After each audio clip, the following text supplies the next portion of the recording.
Hello, everyone, and welcome to the Wrestling Experience. My name is Earl Cole, and tonight, folks, we are landing on another planet, on another ship. Ladies and gentlemen, we're landing on Planet Experience.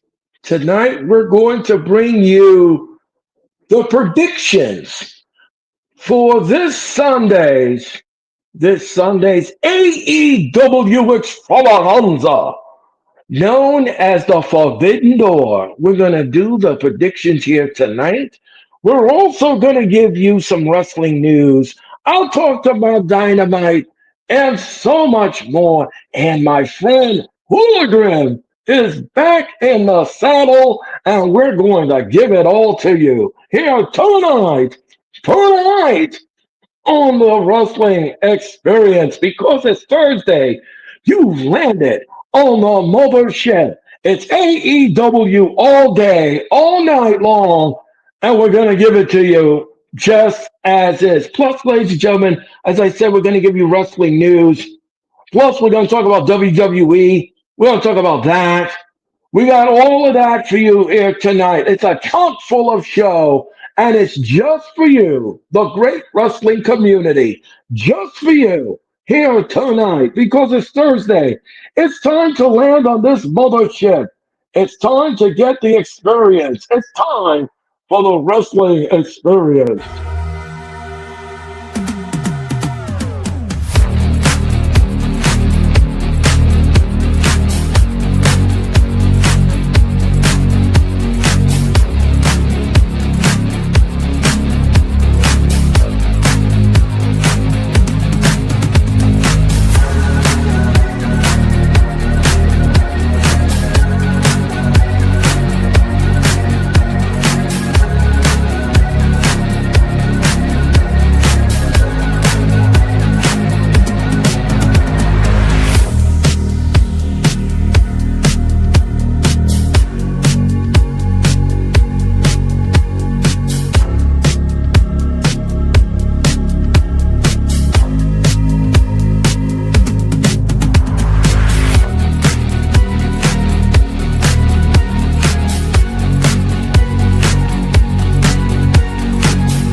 All right, folks, welcome back to the Wrestling Experience. And Hooligan's always in the chat. He said, let's go. Yes, let's go. Jeffrey, how's it going tonight? How's it going, my friend? And welcome to the mothership. Absolutely. Absolutely. And Jeffrey says, what's up, Hooligan? Let's add Mr. Hooligan to the screen. Oh, there we go. There we go. Hooligan is that. Oh, I love your background. Triple Mania. Love it. Well, folks, welcome to the wrestling experience. Please make sure that you hit the like button. You smash the like button. And of course, you subscribe today. I can't do this show without you. No, I can't. Tonight we have for you AEW Dynamite. We're gonna do the predictions for this Sunday's The Forbidden Door. And I can't believe that the Forbidden Door is here. The Forbidden Door is here. We're going to talk about WWE as well and everything else in between. I'm just waiting on, I guess, Hooligan to, I don't know if he can hear me. I don't know. But Hooligan will be right back. He'll be right back. I know he'll be back. So, folks, welcome to the wrestling experience, and thank you for watching. Thank you for tuning in. I want to thank you all again for all of the likes, all of the subs, all of the views, and in between. You all are a fabulous wrestling community. Can't do this without you. So, let's just talk about this for a second. Let's just talk about this for a second. Let's just get into it. Why don't we get into it? Why don't we get into it? Why don't we just get into this scenario? All right. according to the wrestling universe, and this is on, I believe this was on Twitter. Um, let's see. Jeffrey says, I want your thoughts and your thoughts. Yeah, I'm gonna give you. I'm gonna talk about that, Jeffrey. We're gonna talk about that in a moment. We will. I'm gonna talk, but I want to talk about this story for a second. I want to see. I want to get your all opinion on this. Okay, this comes from the wrestling universe. Okay, the wrestling universe says, and this was, I believe this was on Twitter. He posted this. It says that Jay Uso is set to turn on Roman Reigns at the Clash in Paris. His mystery gestures after Raw hints at a shocking betrayal that could shake the bloodline. Now, what does that mean? What does that mean? What does that mean? His gestures. What gestures is he talking about? Because I saw Raw this past Monday night. I did see it, and I didn't see what gestures is he referring to. Maybe you all can help me in the chat. Maybe somebody that saw Raw on Monday night. What are the gestures mean? What does that mean? What does that mean? What does that mean? Are we in for a shocking betrayal at the Clash in Paris?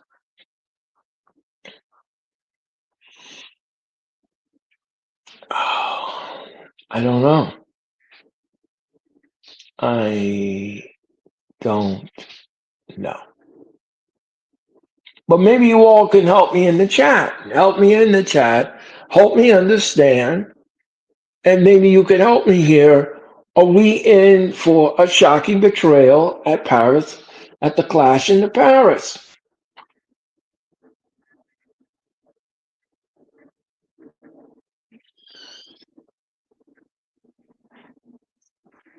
I'm at a loss because I'm not sure what he meant by gestures. What does he mean by gestures? What does that mean? What does that look like?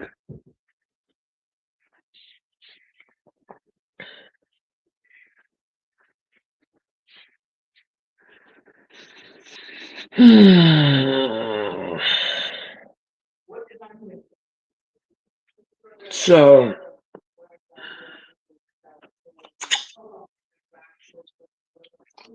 Jeffrey says, "Who really knows?" I don't know either. I mean, I,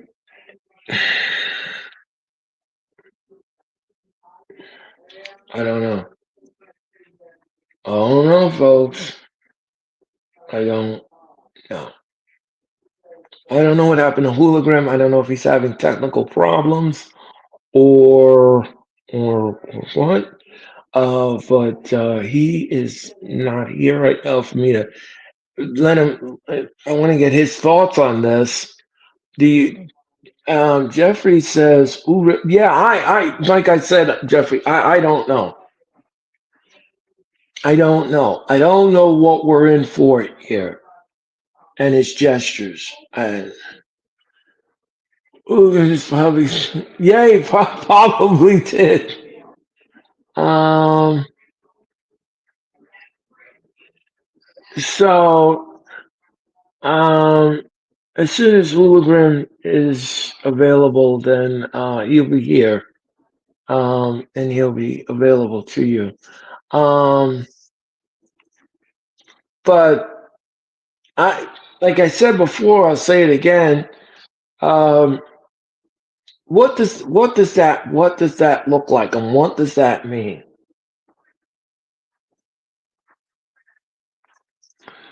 Um, I have no comment on that. Yeah, I don't either. I don't either because I'm trying to figure out what does that mean. All right, we're gonna figure that. We're gonna investigate that further,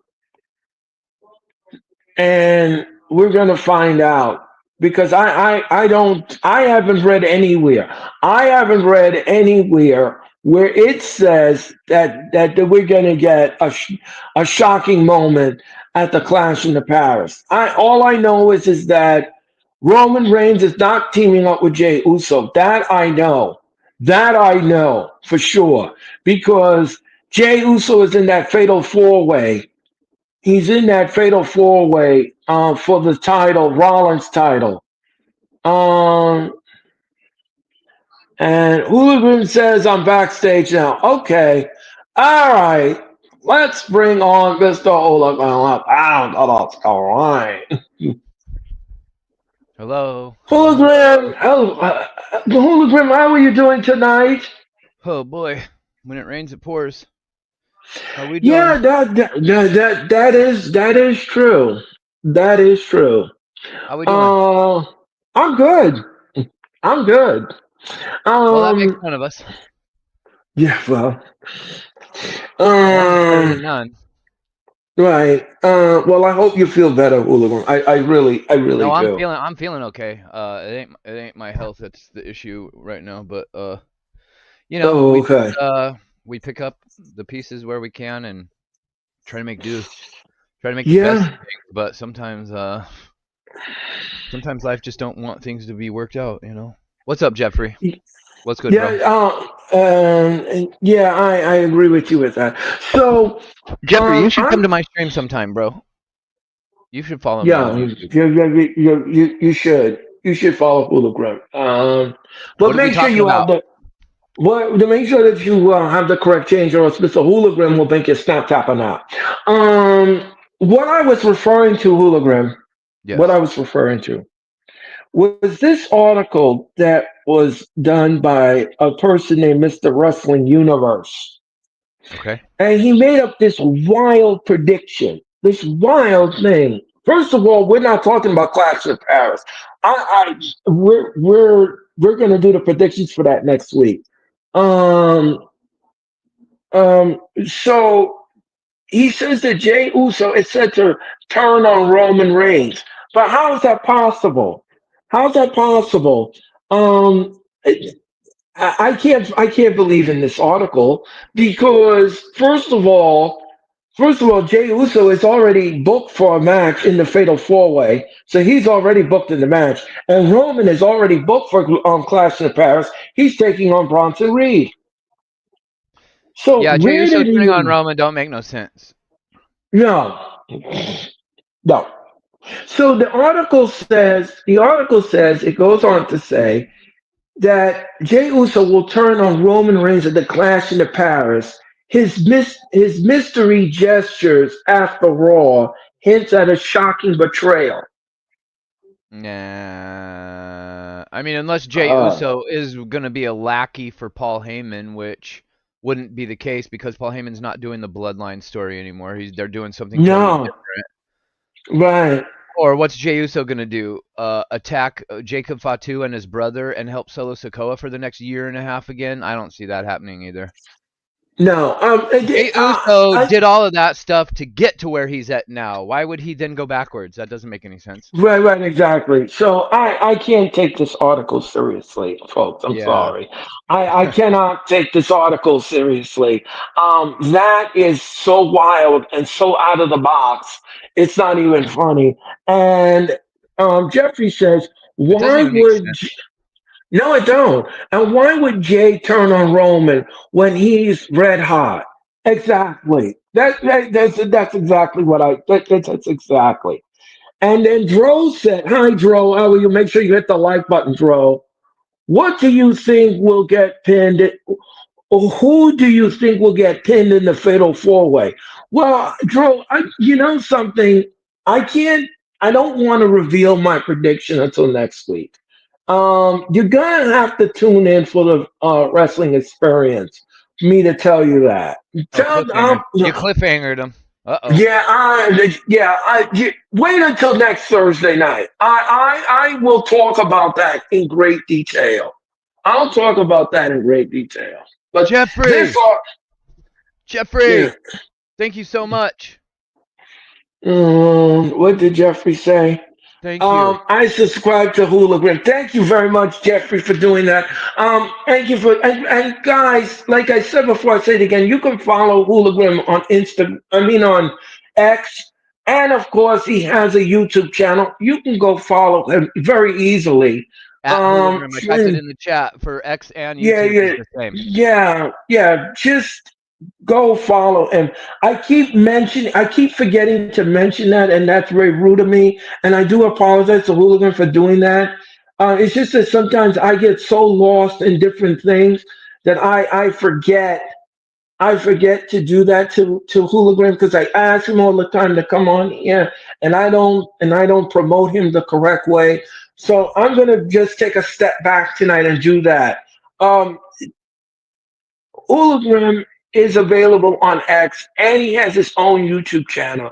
You could definitely follow him on X and you could also subscribe to his YouTube channel. It is greatly appreciative if you do that. Give him the love and give him the subs because this man is great at Thank you. wrestling. He has a great mind for wrestling, and I like having him here because I like picking his brain and I like to get his thoughts on what I'm thinking too. And I respect him and he respects me. So we have fun every time we come together, and it's great. You know, So, when uh, you leave politics and religion out of the equation, right. really anybody can get along with anybody if you think about it.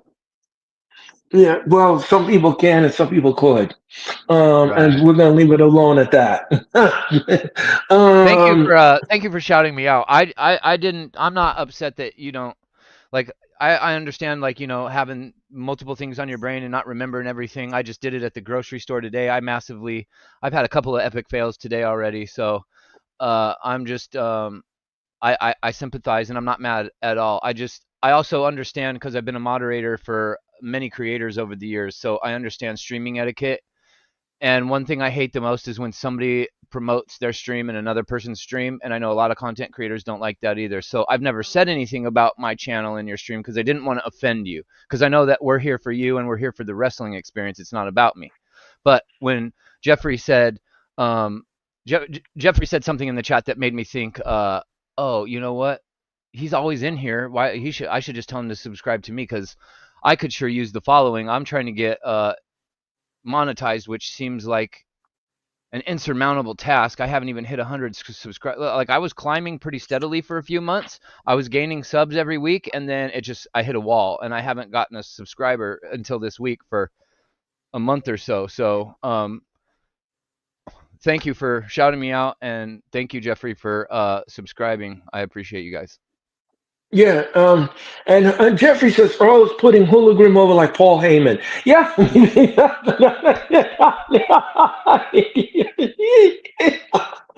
The Oracle, the wise man. yeah, yeah. Here's the thing, folks. Every time I do predictions, every time I talk about wrestling, every time I do something on this show, I always think of Hologram because we have such great chemistry. He understands where I'm coming from, and I understand where he's coming from. And sometimes we meet in the middle. Sometimes my predictions sometimes they come true and sometimes they don't. But it's fun fantasy booking, and that's what I like about it. And that's what we're going to do tonight with the Forbidden Door. We're going to have fun with the Forbidden Door, and I can't wait to talk about that. But we're going to talk about that a little bit later. Um, let's just get into Montez Ford for a second, folks. Montez Ford recently shared his thoughts on possibly his wife Bianca Belair turning heel in the WWE. Well, Bianca's excited as both as a babyface and a heel in NXT. She was presented exclusively as a top babyface since her main roster debut in 2020.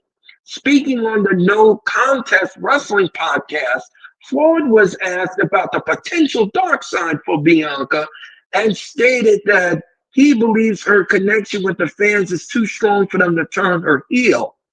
I told her that she can try to go heel. She could try to go bad. They just gonna rock with her man. Yeah, well, Hooligan, what do you think about that? Could you read the last part again? Your microphone was there's something happened with the microphone where I could still hear you, but it sounded a little distorted, so I lost the last bit of what you said. Okay. Um, Montez Ford said, I told her that she can try to turn heel. Uh-huh. She can try to go bad. It's just that the fans will rock with her. So apparently, what Montez Ford is saying is that the fans like her as a baby face. They can't picture her as a heel. And if WWE tries to go too fast with the heel push, the fans may get turned off. Well, What here's do the you thing. think about that? What was that, Hoodwink? Here's the thing with that. I see where he's coming from. Well, first of all, I think WWE could make her a heel if they really wanted to. But here's the thing. Okay. From a fan perspective, I understand where Montez is coming from. They sell so much merch to little girls with these women being such a big part of what's going on with the overall product on in both companies nowadays. We're seeing more women's wrestling than we ever saw when I was growing up. I mean, I'm trying to think back to the golden era WWF days with like, when Big Boss Man was there and like Akeem and all the like really over the top cartoony gimmicks of the WWF days. We didn't see many women matches. Then the Attitude Era hits and then Vince starts to hire models, right? And tries to train them to be wrestlers, and we all, we got a Trish Stratus, we got a Tori Wilson, and a Stacy Keibler, and then the rest. Oh, and a Molly Holly, but the rest were pretty an Alita, and then the rest were pretty much eye candy and just kind of fell by the wayside after a while, like your Kelly Kellys and your Eve Torreses and shit like that. So, Yeah, I I kind of agree with Montez. I feel like the little girls that love Bianca. You'd be breaking a lot of little, and you got to be careful when you're messing with little kids because they're real emotional. mm-hmm. And if you make Bianca an evil dastardly heel too much, it might really like I remember, as a kid crying about wrestling and seeing certain things, and I don't know if you want. I feel like if you're a boy, it's a little bit like it's a little bit easier. I don't know. Just something about hurting little girls' feelings is just kind of bothersome to me, and I wouldn't want. And now with Naomi even being out, I don't even see that they even need to turn Bianca heel now. Now that Naomi's out of the picture, so I would just leave Bianca alone. Right. Yeah, I would agree with that. I'm going to agree with Hooligran's assessment. Um, and Jeffrey says, and the little girls be wearing the braids of Bianca when she comes out. Still, yeah, that is true. They want to dress like her. They want to look like her. I forgot Bianca has been a face since 2020. Yeah, she certainly has. And here's the thing too, if No you no turn her heel, problem. you're gonna get a lot of kids, a lot of little girls going to school whipping other kids with stuff because she uses that hair Yeah, braid as a weapon. yeah, that's true. Absolutely, Hooligan. I agree. MJ Wrestling, how's it going? Hit the like button, MJ. Bianca is better as a heel. Well, MJ, I don't know about that. See, here's Not the to little thing with kids, not to the little kids that love no, no, Bianca. She's not. right, right. And Here's the I'm guessing that MJ Wrestling isn't buying any Bianca merch. You know what I'm saying? All the kids are. right, All the parents for the kids are. So that's where they're going. right. Here's the thing, folks. Here's the thing. Um, here is the thing. Heels in wrestling. Listen to me carefully. Heels in wrestling belong on certain people, and then there are heels that doesn't belong on too many people. And I look at like people like Cena and Bianca and all of those people. If you have stuff towards kids, see, this is the problem that I have. If you have a wrestler that's geared towards kids, it's kind of hard to switch them off from babyface to heel Yeah. because the kids love them so much and they're so revered by the kids that if you did it too quickly and you made them the heel, now the kids are going to be like, Daddy, why is he doing that? Daddy, Mommy, why is Bianca doing that? I love Bianca. I don't Yeah. want, see, and then you have those questions. You're going to get those questions. And then how do you explain that? How do you mold that into the child? That's the problem that I have. And here, That's the problem.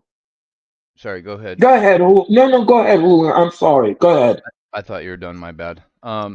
I was just gonna say, think about like it in terms of what they did with Hulk Hogan, right? Right, Like you got to get. I don't think Bianca's been around long enough to get to a point where, because they turned Hulk Hogan heel once they realized everybody that grew up watching babyface Hulk Hogan is now in high school and they're looking for edgier content. And they don't want babyface gimmicky Hulk Hogan anymore, and so they gave us an edgier. They turned him bad guy and they gave us an edgier Hulk Hogan, right? And I think you could do right, that with Bianca, but I just don't think now, especially with Naomi being gone, like to your point, when you're dealing with kids, there's certain things about, friendships and relationships that kids don't understand. They understand like, people getting along and they understand the difference between good guy and bad guy, but that's pretty much as much, as deep as they're thinking into it. So I don't think Bianca's at a point now where. Now, to us old school fans, I don't mind her becoming a heel, but I'm not a little kid, and I'm not gonna be the one buying her T-shirts and her little hair braids and right, whatever other kind of little toys and trinkets that they make in her right, image and they sell on in stores. I'm not gonna be buying any of that, so it's easy for me to say, right, yeah, she's better as a heel. But there's more kids watching than just me, so you take that into right, consideration.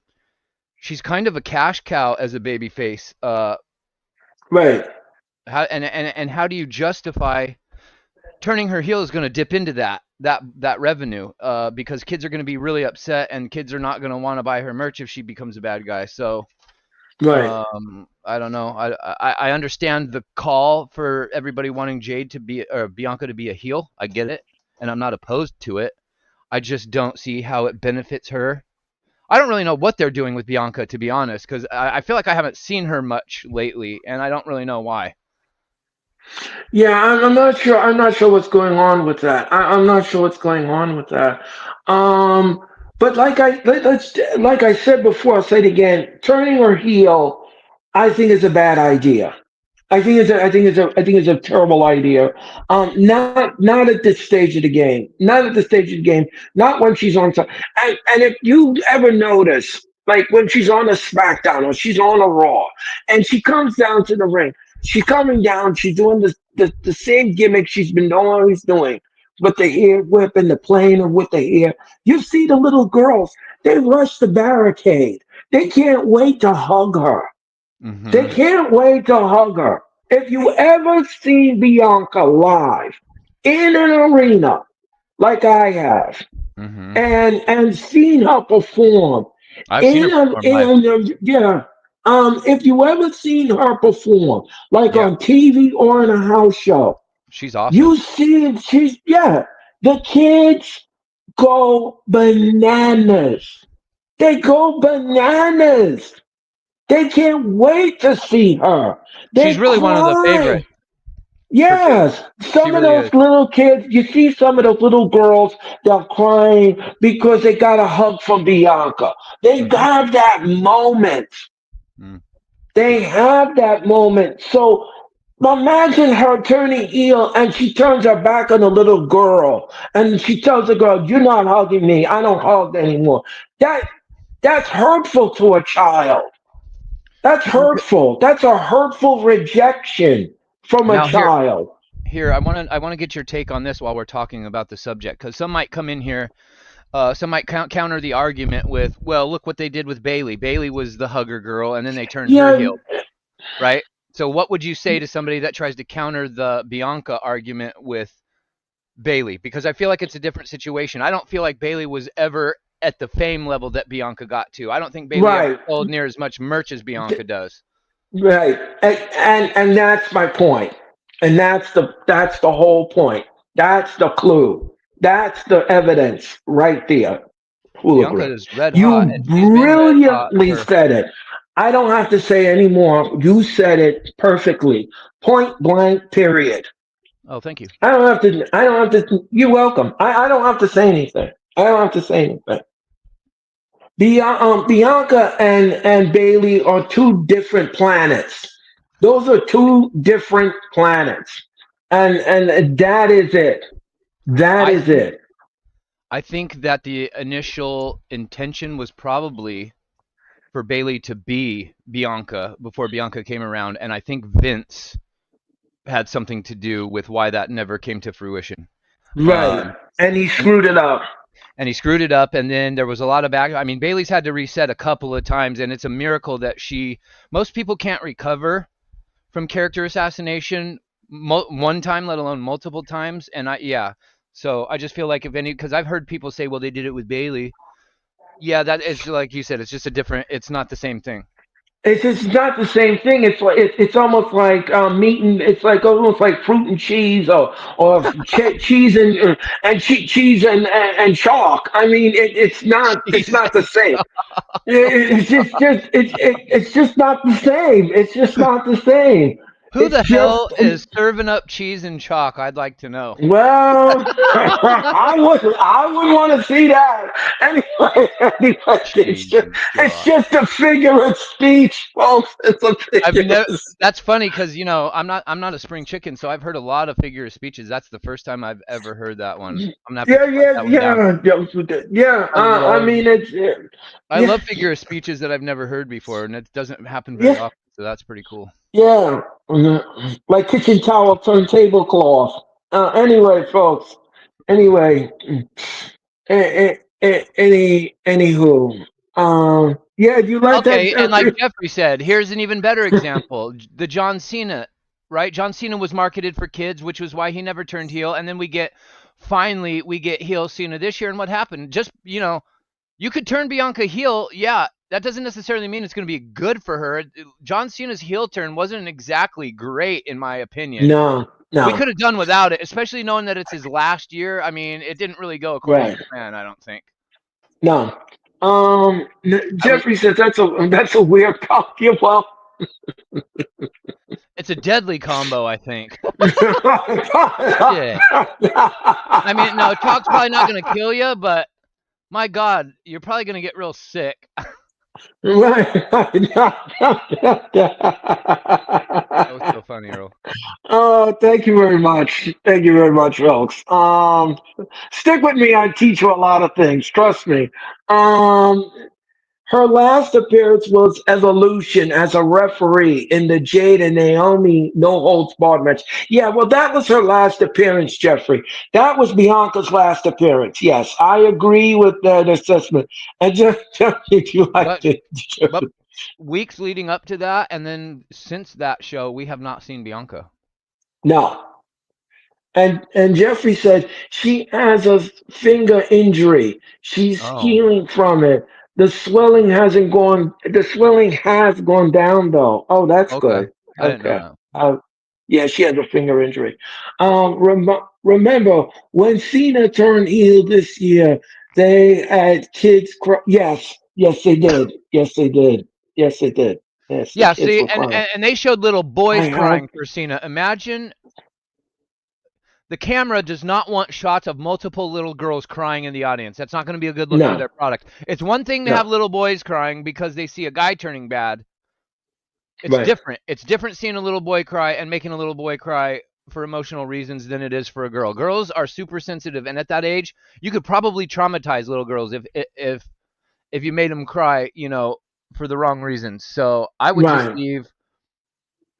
I don't want to see Yeah, little girls crying on TV. I don't. no, It was no, cute to and see a little boy cry over Cena because you understood that feeling of what he was feeling, but I don't want to see multiple little girls crying on TV. I just don't think it's a good look. yeah, I agree with that. I totally, William Graham, I totally agree with your assessment. I totally agree. Totally. I like I said before, I'll say it again. Bianca turning heel is not a good idea. Not a good idea. Um, all right, all right. Let's move on. Let's. All right, folks. Here is the official announcement about WrestleMania 41's attendance. Okay. Last year, WrestleMania packed Allegiant Stadium with WrestleMania 41.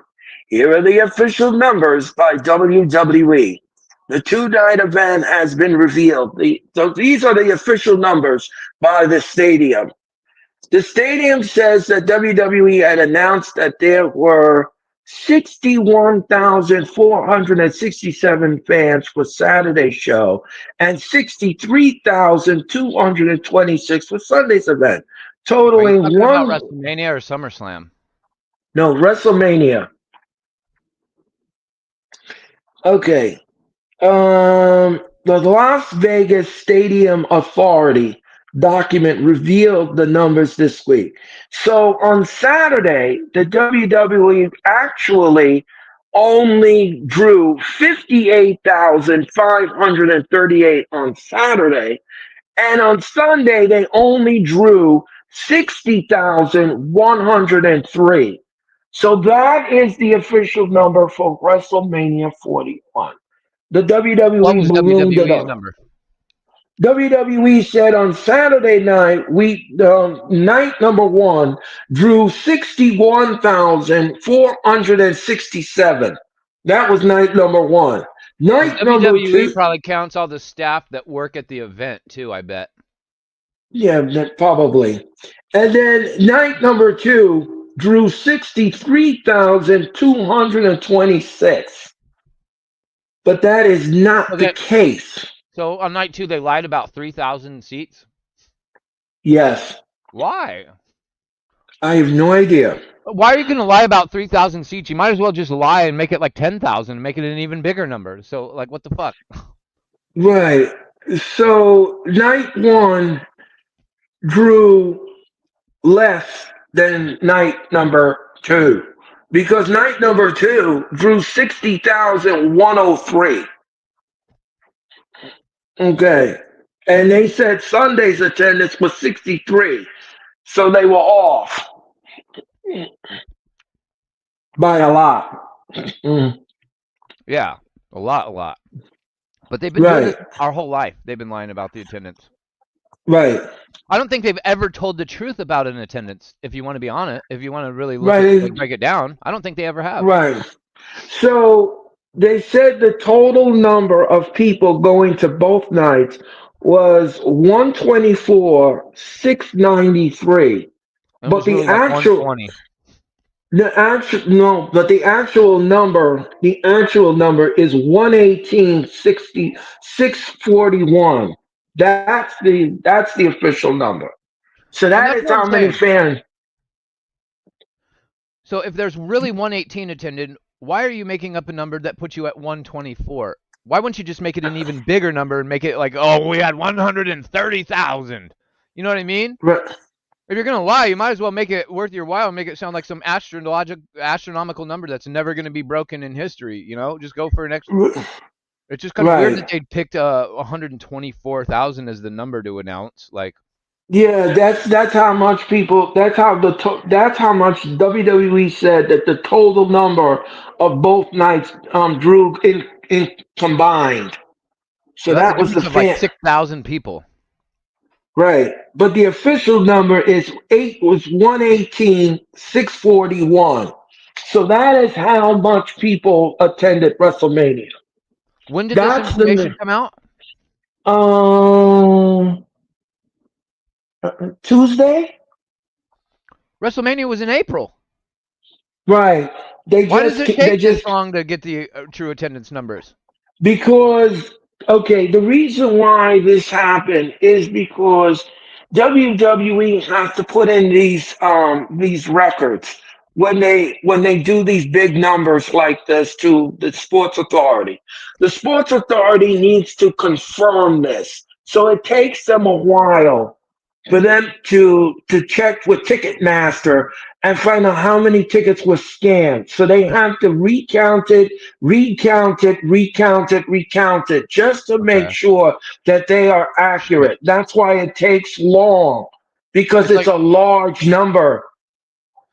yeah, it sounds like Sports Authority has to go back and figure out for themselves what WWE is lying to them about, right? Right. So they And how have can the to. WWE get away with that? I ask It's like them. voting in America. They got to go back and recount a bunch of times because Right. It's just the right. machines are lying. Right. So the Las Vegas Sports Authority had to do their document release. So they have when they do their document release, folks, what that means is that they have to go back to their ticket person, whoever works in that stadium, because when you have a big event like a WrestleMania or a Madonna or any of those places, they have a ticket person. And that ticket person is a representative of not only the stadium, but it also represents Ticketmaster. So when you go in to scan your tickets, that person in the office is seeing this dial that goes up on their computer. That dial goes up in their computer. So whatever the number is, let's say Madonna drew 19,465, but then Madonna's people comes out and says, "Oh well, she had 25,000." See, there's a discrepancy. There's a discrepancy. So they have to go and check all of that. They have to double check that. So that is the only reason why this has to get taken so long because they have to find out if what the actual number was. Because they can't come out and say, "Well, yeah, WWE is right. We're over a barrel. We can't confirm this." But they have to do it. So that is why it takes long for them to do it. So the actual number was way off what WWE was doing. It was way off, That's very and they're gonna interesting, do. Earl, because you would think that when you go in to a show, whether you have a ticket or you printed it, they scan it. You scan it on the little barcode reader. So you would think that that would accurately count how many paid seats attended, right? Because everybody coming into the venue is going to have to have a scan. So each scan gets a count. Why is it? But yet Well, somehow, because the arena has their own. Okay, here's how it goes. The arena has their own representative, but also the person running the event has their own person as well. So they scan once this ticket gets scanned. The representative of the venue, who's ever holding the venue, like the AEW or WWE, whoever it is, they get that number and then the arena gets the number. But when they come together in the middle, something is off. Something is always off because you're going to say, "Oh, we got this many people," but in actuality, the arena has the correct numbers. They have the correct numbers, but they have to investigate WWE's representative in order for them to verify what they're saying. And if it doesn't jive, then they're going to go by with what the arena representative says. right? So that's how that works. Okay. That's how that works. So the actual number, It would just be a the lot easier if actual, WWE just told the truth about it. no, they didn't. Because what And do we they, hear as a fan when we're watching WrestleMania and Stephanie McMahon gets in the ring and goes, "Oh, the attendance for WrestleMania was blah blah blah," and she's inflating the number by 6 grand. We don't care. So why do they do it? What difference does it because make if we hear the number 118,000 versus 124,000? Either way, because it's a some shitload of people. right. Because some podcasters and some fans they question the number, and when somebody questions something, it gets investigated. So that's the problem. Well, That's I the know this, but problem. that's what I'm saying. Why doesn't WWE just tell the truth about the numbers? I don't know. Eric Tate, how's it going, Eric?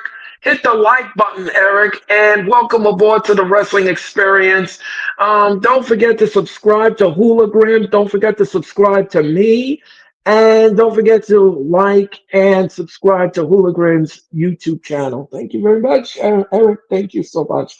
Um, I don't know who. I'm just the messenger, folks. No, no, I I'm know. just the It's just messenger. it's dumb. It's sometimes the way the little things that WWE sometimes does.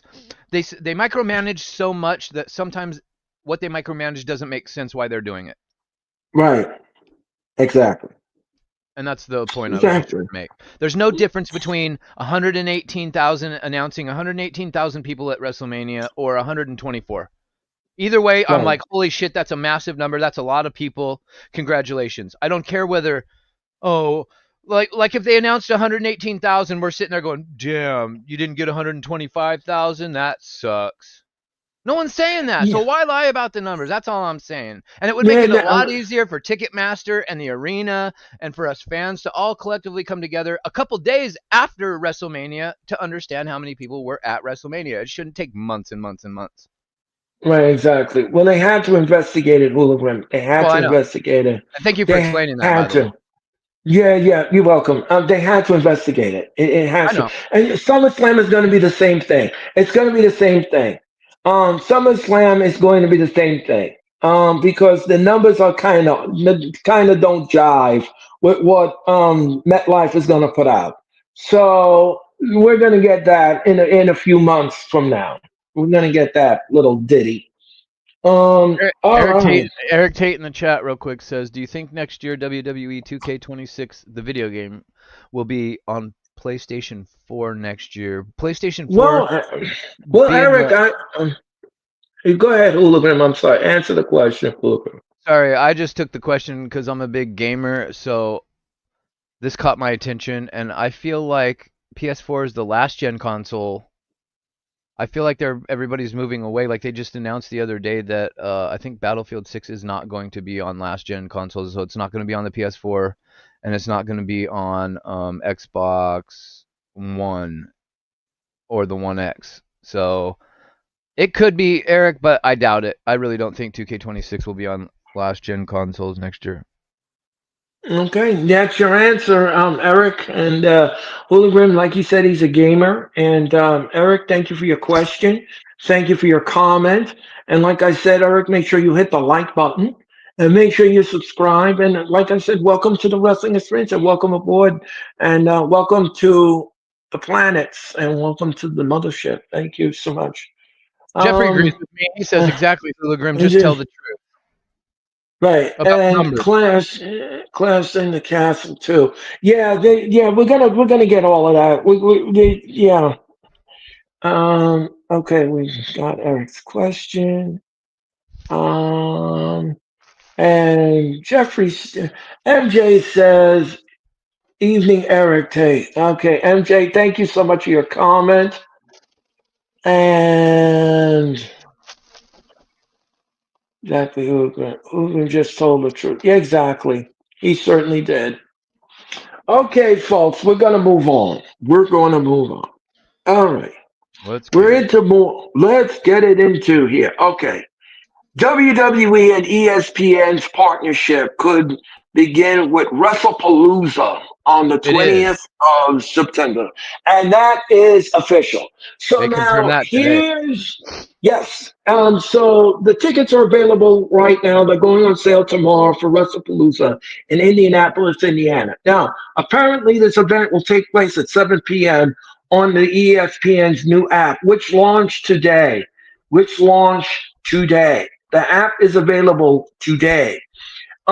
If you have a cable, or you do have cable, check with your cable and your satellite and see which of them will carry the app. Now, this is how it's going to work.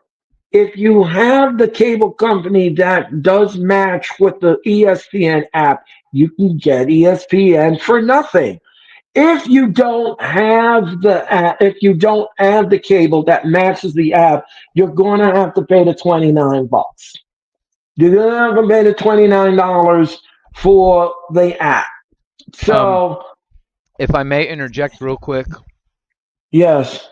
there is a thing people are reporting today that if you sign up, you can sign up for what is it called, ESPN DTC or whatever it's called, and get Hulu and Disney Plus all together for $30 a month for the first 12 months. Right. I just wanted to throw that out. Um, yeah, but yeah, if you want to do that, if you want to do that. Now, if you are a Spectrum customer, if you are a Spectrum customer, they have a thing called, I believe it's called ESPN Plus. Uh-huh. You sign up for that and hook your cable account to that app, and then you can get into the ESPN's new app. That that I believe that I believe you can do. And if you do that, you don't have to pay the $29. But And if it's you not just don't, Spectrum. I know Xfinity is doing that as well. yeah, this Xfinity is doing it, and other cable outlets are doing it. So if you have cable, you don't have to pay the $29. Just hook your cable account up to the app, and then you won't be paying that price. As long as you have ESPN in your package, you won't be paying for the app. If you don't have it, you gotta pay the $29. And as far as Peacock is concerned, I just want to clear this up with everyone. If you still want to see WWE action on Peacock, you can. Saturday night's main event will remain on Peacock, but we will no longer broadcast on NBC4. So it will be exclusively to Peacock. You just won't be able to watch it on Channel 4 anymore. Channel 4 will no longer broadcast Saturday night's main event. It will be exclusively to Peacock, and it will stay there. Now, NXT's PLEs will remain on Peacock until 2026, and that will be on the Peacock app. So Peacock is not going away with WWE. They'll still have Saturday night's main event. They'll still have NXT, but that's it. All of WWE's PLEs from now on, beginning in September, will belong to ESPN. So that means you're going to watch the Survivor Series on ESPN. You're going to have WrestlePalooza on ESPN, and you're going to let me see, what's the other one? Worlds What there's collide. an yeah, no, I don't think it's Worlds Collide. Don't think that's it. There's something else. It was something else that's on the PLE docket. And I can't remember what that is. But yeah, there is Survivor Series, WrestlePalooza, and and yeah. What's that other one? What's the Crown Jewel Perth? All of that will be on ESPN. And So by the now we way, know why Crown WWE threw Evolution into the mix this year out of nowhere and have added WrestlePalooza because having a two-night SummerSlam and throwing Evolution in there, that extra night of SummerSlam counted as a pay-per-view, and also Evolution counted as a pay-per-view. Otherwise, WWE would have had to do Survivor Series and Perth both would have had to have been on Peacock, and they wouldn't have been able to start their ESPN partnership probably till the beginning of 2026. right, But since they exactly. added the second night of SummerSlam and Evolution, now they can begin their partnership. They can name this brand new event WrestlePalooza. They can do it on September 20th, the same night as AEW's All Out pay per view. Yeah, Uh, and Tony Khan is trying to figure out when the pay-per-view is going to start. I heard rumors that he's probably pushing it up to 1 o'clock in the afternoon. I've heard 2 o'clock. I've heard 3 o'clock. I am does not Tony quite Khan sure. does Tony Khan not understand when you make a move like that? Two things happen. You throw signals to your competition that you are trying to. At one point in time, Tony Khan was actively trying to poke the bear of WWE. And there's visual proof on YouTube of him cutting promos on TV, talking shit to Nick Khan, talking shit about WWE, whatever. Now, when you start poking the bear, WWE, they're not worried. They're not worried about what AEW. They're not counter programming AEW because they are worried about the numbers that AEW is doing. They're not. They're trying to take AEW and Tony Khan is gouging the market when it comes to the wrestlers' contracts. Tony Khan's paying his wrestlers stupid amounts of money, and they're not doing anything on TV. But it's causing the market value of a professional wrestler to go up, which is costing WWE more money to sign free agents. I'm sure WWE's not very happy about that. Well, one thing there is a difference. There is a difference here.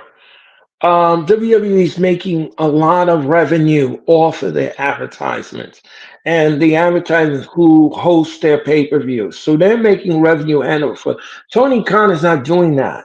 He doesn't have all his pay-per-views being sponsored by corporate sponsors. Don't you think He's though, when you try to move your show up in time slot, it sends a signal to WWE like, we're fucking with you. Now you know. Now we know we're fucking with you, and it's getting to well them. the And well on the to, thing and is my second point, real quick, and then you can answer. The second thing it does is for the fan. Nobody wants to watch AEW at 1 in the afternoon, a 15 match pay per view that goes for 5 hours, just to then start a WWE pay per view in the evening. well I did it. I did it with all and I I did mean, it we're with Saturday sickos. Night. We're fans, so we're gonna do it. But nobody wants to. Nobody's gonna like it. No one's gonna be saying good things about AEW for doing what they're doing. He's Well, killing his Tony own Khan. brand. Well, here's the thing, Hooligan. Tony Khan was here first. All right, he What? was here first. He was here first on the Who? 20th. His pay per view was booked solid on the 20th. Right. His show was on there on first. Right. And Okay, WWE is now every doing to AEW what Tony Khan is doing to by Tony Khan signing the wrestlers to these multi gajillion. Because think about it, Vince was never of the mentality that wrestlers deserved multi-million-dollar contracts. But now right. wrestlers are making gajillions of dollars because Tony Khan is paying all his wrestlers millions of dollars. So then when they want to resign, they go to WWE and go, if you want me, how bad do you want me? Show me the money. So WWE's either got to come up with that money to get their wrestler, or the wrestler just makes the millions from Tony Khan. It doesn't matter. But that's Right. pushing the value of the wrestler up, which in turn is probably pissing WWE off. So that I think that's why, and I think that's why honestly WWE has been counter programming them as heavily as they've been all year. They're just trying to, and now all of a sudden they're boosting TNA and announcing stuff for TNA when WWE didn't give a fuck about TNA until this year. They didn't ever mention TNA, and now Right. Michael Cole just spitting out TNA all the time on Monday Night Raw. It's kind of Yeah. sickening. Well. It pisses me off. Yeah. It's Yeah. disingenuous. I listen. He has no choice here. He I know. has no choice. He has no choice Yeah, he because does. you can't. No, He has a he choice. doesn't have a choice. You know he He doesn't have doesn't a have to do a choice. PLE on the Saturday. If you're going to change the He time slot, just change the day to Sunday and then have the whole day to he yourself. can't. You can't do that. You can't do that. The tickets have already been sold. Oh, true. It's already been sold. They've already made $150 million off the tickets already. So the Who? event AEW will has happen. Yes, AEW has. Yes, they have. 150 million is a lie, Yeah. Earl. Well, that Is is he what charging Tony two Khan. thousand dollars a ticket? This is what I'm. That's what I'm trying to tell you. That's what I'm What's he trying to doing? tell you. Just what I'm trying to tell you. Tony Khan has said it, and he said it already. Everything is going in the right direction. The only thing Tony Khan has to do now is figure out what time should I start this pay per view. Because, like I said, WrestlePalooza starts at 7. So Tony Khan's gonna have to Well, choose either one. He's either gonna have to choose 1 o'clock. all He's out's either in gonna have London, to right? choose. No, that's in Toronto, Ontario. All out's in Tony Toronto. Khan's. Yeah. I thought Forbidden Door was So in Toronto. Where's Forbidden Door? no, the Forbidden Door is going to take place in the O2 Arena in London, Oh, Forbidden and Door is that in has London. Okay, I got them backwards. My yeah, bad. My bad. yeah. So that has 17,000 people already. Oh my god. So um, we're going to discuss all of that in a minute, but getting back to All Out. So Tony Khan has to make a decision here. He has to make a decision. Is it going to start at 1 o'clock? Is it going to start at 2, or is it going to start at 3? Um, I would prefer if the pay per view started at 2 o'clock, because in this way you have plenty of time for you to do whatever you need to do with the pay per view and get out all the matches and everything else that you're going to see on the main card and everything else, and get that out the way, and then we can get ready for the 7 o'clock show. I prefer that, because the last time we did a 3 o'clock pay per view, that was a long evening of wrestling, and that took a lot of work, and I had to do the next show in progress. I had to show the I had to do the pay per view in progress, because I had to do Saturday night's main event in progress, and I had to apologize to the audience, but we were still in AEW mode by the time we got to 8 o'clock. So a lot of decisions have to be made, and we're going to watch and slow and carefully and see what Tony Khan's going to do at this point. And the announcement for All Out and the start time will be made on this Sunday at the Forbidden Door. Tony Khan has already said he'll make the announcement about the start time for the Toronto show. All right, folks. All right. So let me just AEW's cooked. Well, I don't know about that. No, they're Um, cooked. They're cooked. uh, They're Jeffrey cooked. said right. Okay. Okay. Look at the ratings every Um, week. They're cooked. WWE counts as forbidden, or yeah, it's true.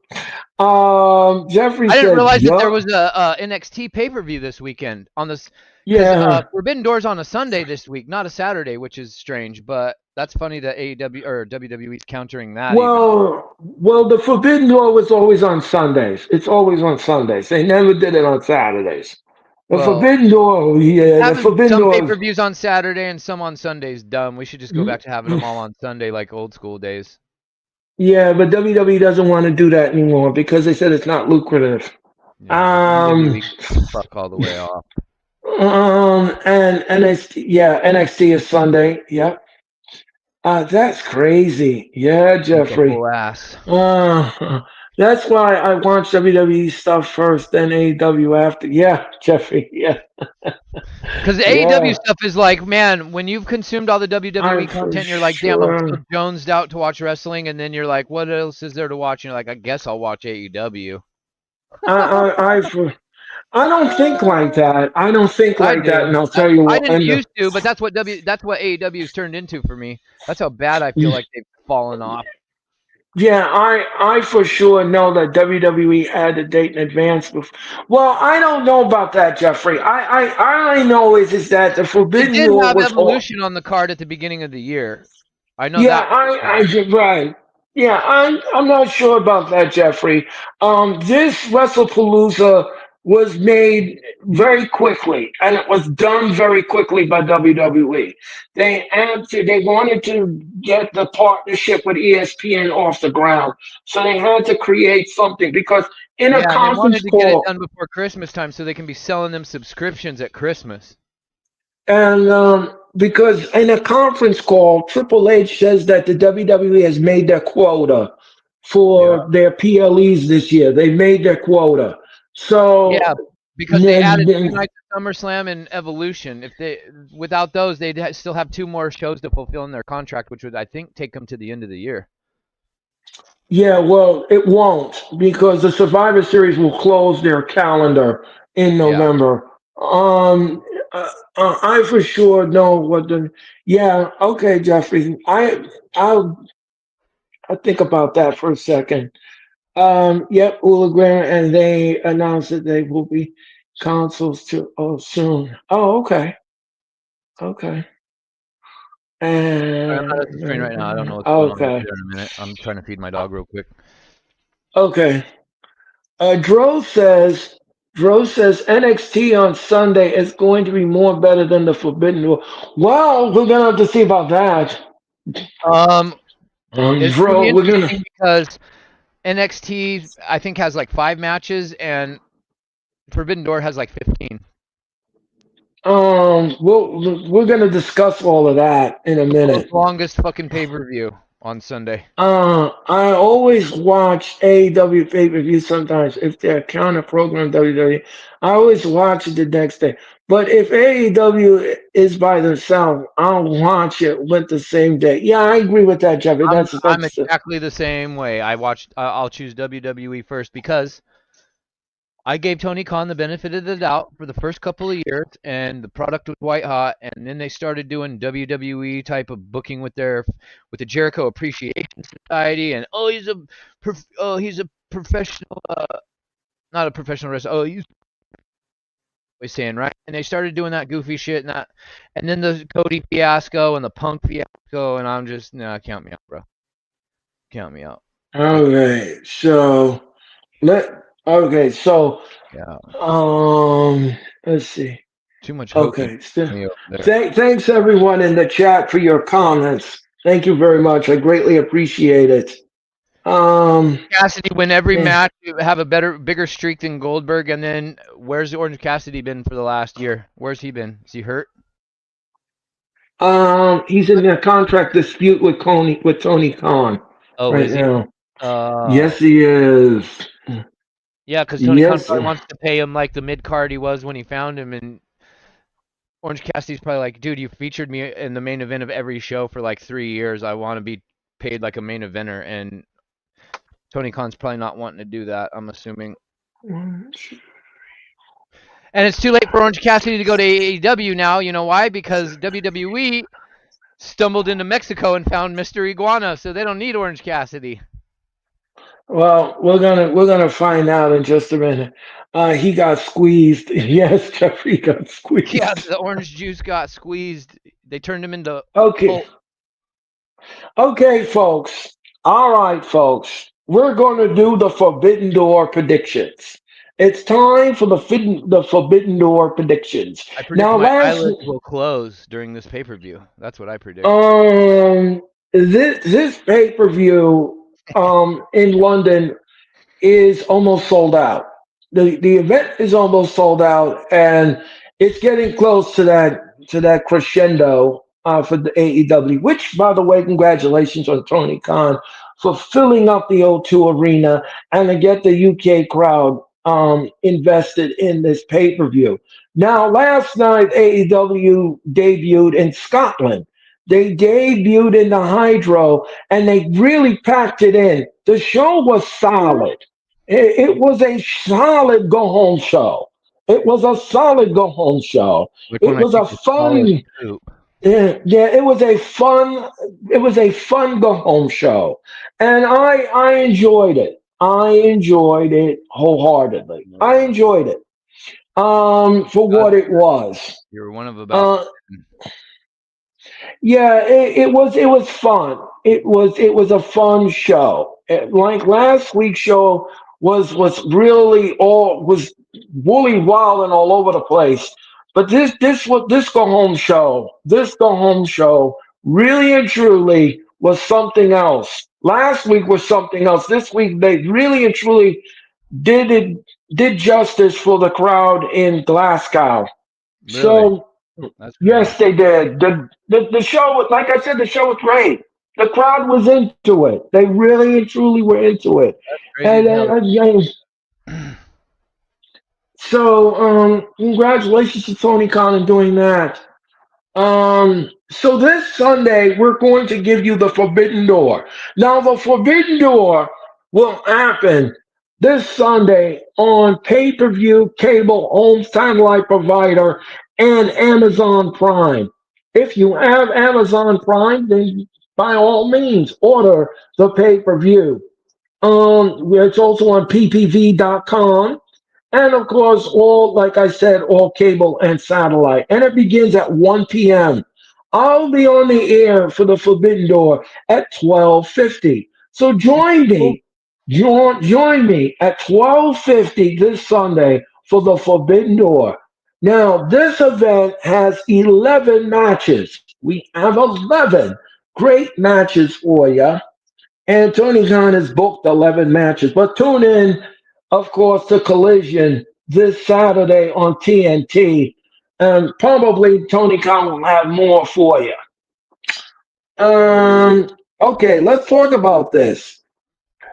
Christian Cage and Adam Copeland versus Kill Switch and Kit Sabian. Now, if you all didn't see last night's Dynamite, Nick Wayne has been scratched from this tag team match because he broke his foot. I'd like So to he has scratch a his mom, if you know what I'm saying. no, oh God, oh no, Hey man, you put a fine ass woman in an outfit like that on TV in front of my eyeballs, you're gonna get some comments now. That's what that was designed to do. Am I right? Jeffrey, help me out here. My God, thicker than a sticker. Holy shit. Jeffrey, you like that? Anyway, anywho, Nick Wayne is unavailable for this tag team match. So Adam Copeland and Christian Cage will have to deal with Kill Switch and Kip Sabian. Now, I'm gonna save my prediction for for now. I'm gonna turn to Hooligan. Hooligan, who is winning this tag team match?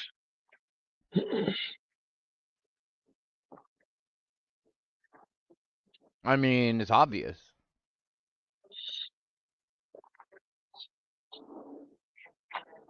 Who else would win the match? Okay, so you're going with Kill Switch and Kip Sabian. No. Okay.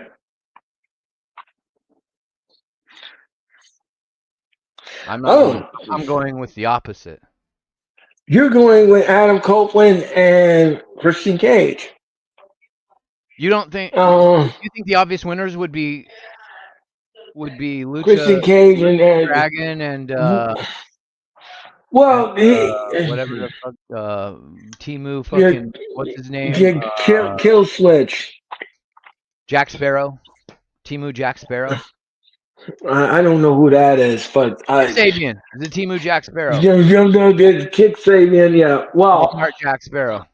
the reason why I asked you who was gonna win because um Killswood came out last night and he laid waste to Adam Copeland and Christian Cage, and I said, well, I said now this turns the tide here. No, because Um, it's Wrestling 101. On the Go Home show before the pay per view, when the two that are when the two entities that are taking place in the match on the pay per view are in the ring on the Go Home show, and one goes over on the other, what happens at the pay per view? The other person wins the match. right, right. So if Luchasaurus attacked Edge and Christian, then even more so, I'm doubling down that Adam Copeland and Christian Cage are winning on Sunday. They absolutely Okay, are. okay. There is no way that Tony Khan is having Adam Copeland do the job to Luchasaurus, who just came back last night. There's no way. Right, There right. ain't no way, no how. Okay, so I have the same thing. I have the same thing. Oh, you were The trying to trick same. my prediction? Were you trying to get me to predict wrongly? No, no, because Oh. you said it was obvious, and then I was trying to get it out of you. Who do you think is going to win the match? And then you didn't answer me, so I automatically assumed that you were thinking that it would be Kill Switch and Kip Sabian. So that's why you said no. And then I said, okay, who do you have? And then you told me the truth. So No, when I said that's it the was only. when I said it's obvious who's going to win. Why did you think that I meant Killswitch and not Edge Yeah, and because I figured that you saw what he did in the ring. You saw that he laid waste to Christian and Edge. And I figured, maybe the tide would turn to swinging the But other way, here's and the then thing they would about win. AEW's booking, and I totally understand that point. But this is why I say that is because you said at the beginning Nick Wayne wasn't there. He was absent, Right, right? right, Okay, that's a key. That's one clue that you got to pay attention to. Then you've got okay, Luchasaurus who just came back, right? right, Sorry, Kill Switch. I can't even I can't even call him Kill Switch with a straight face. Um, he just comes back on the Go Home show before the pay per view. right. you ruin the surprise of you ruin the moment and the feel good moment at the pay per view of Edge and Christian reuniting at the O2 Arena in front of the UK fans, which would have been a thunderous ovation. Um, so you already gave that to us last week. There's that factored into it, and then Killswitch attacks.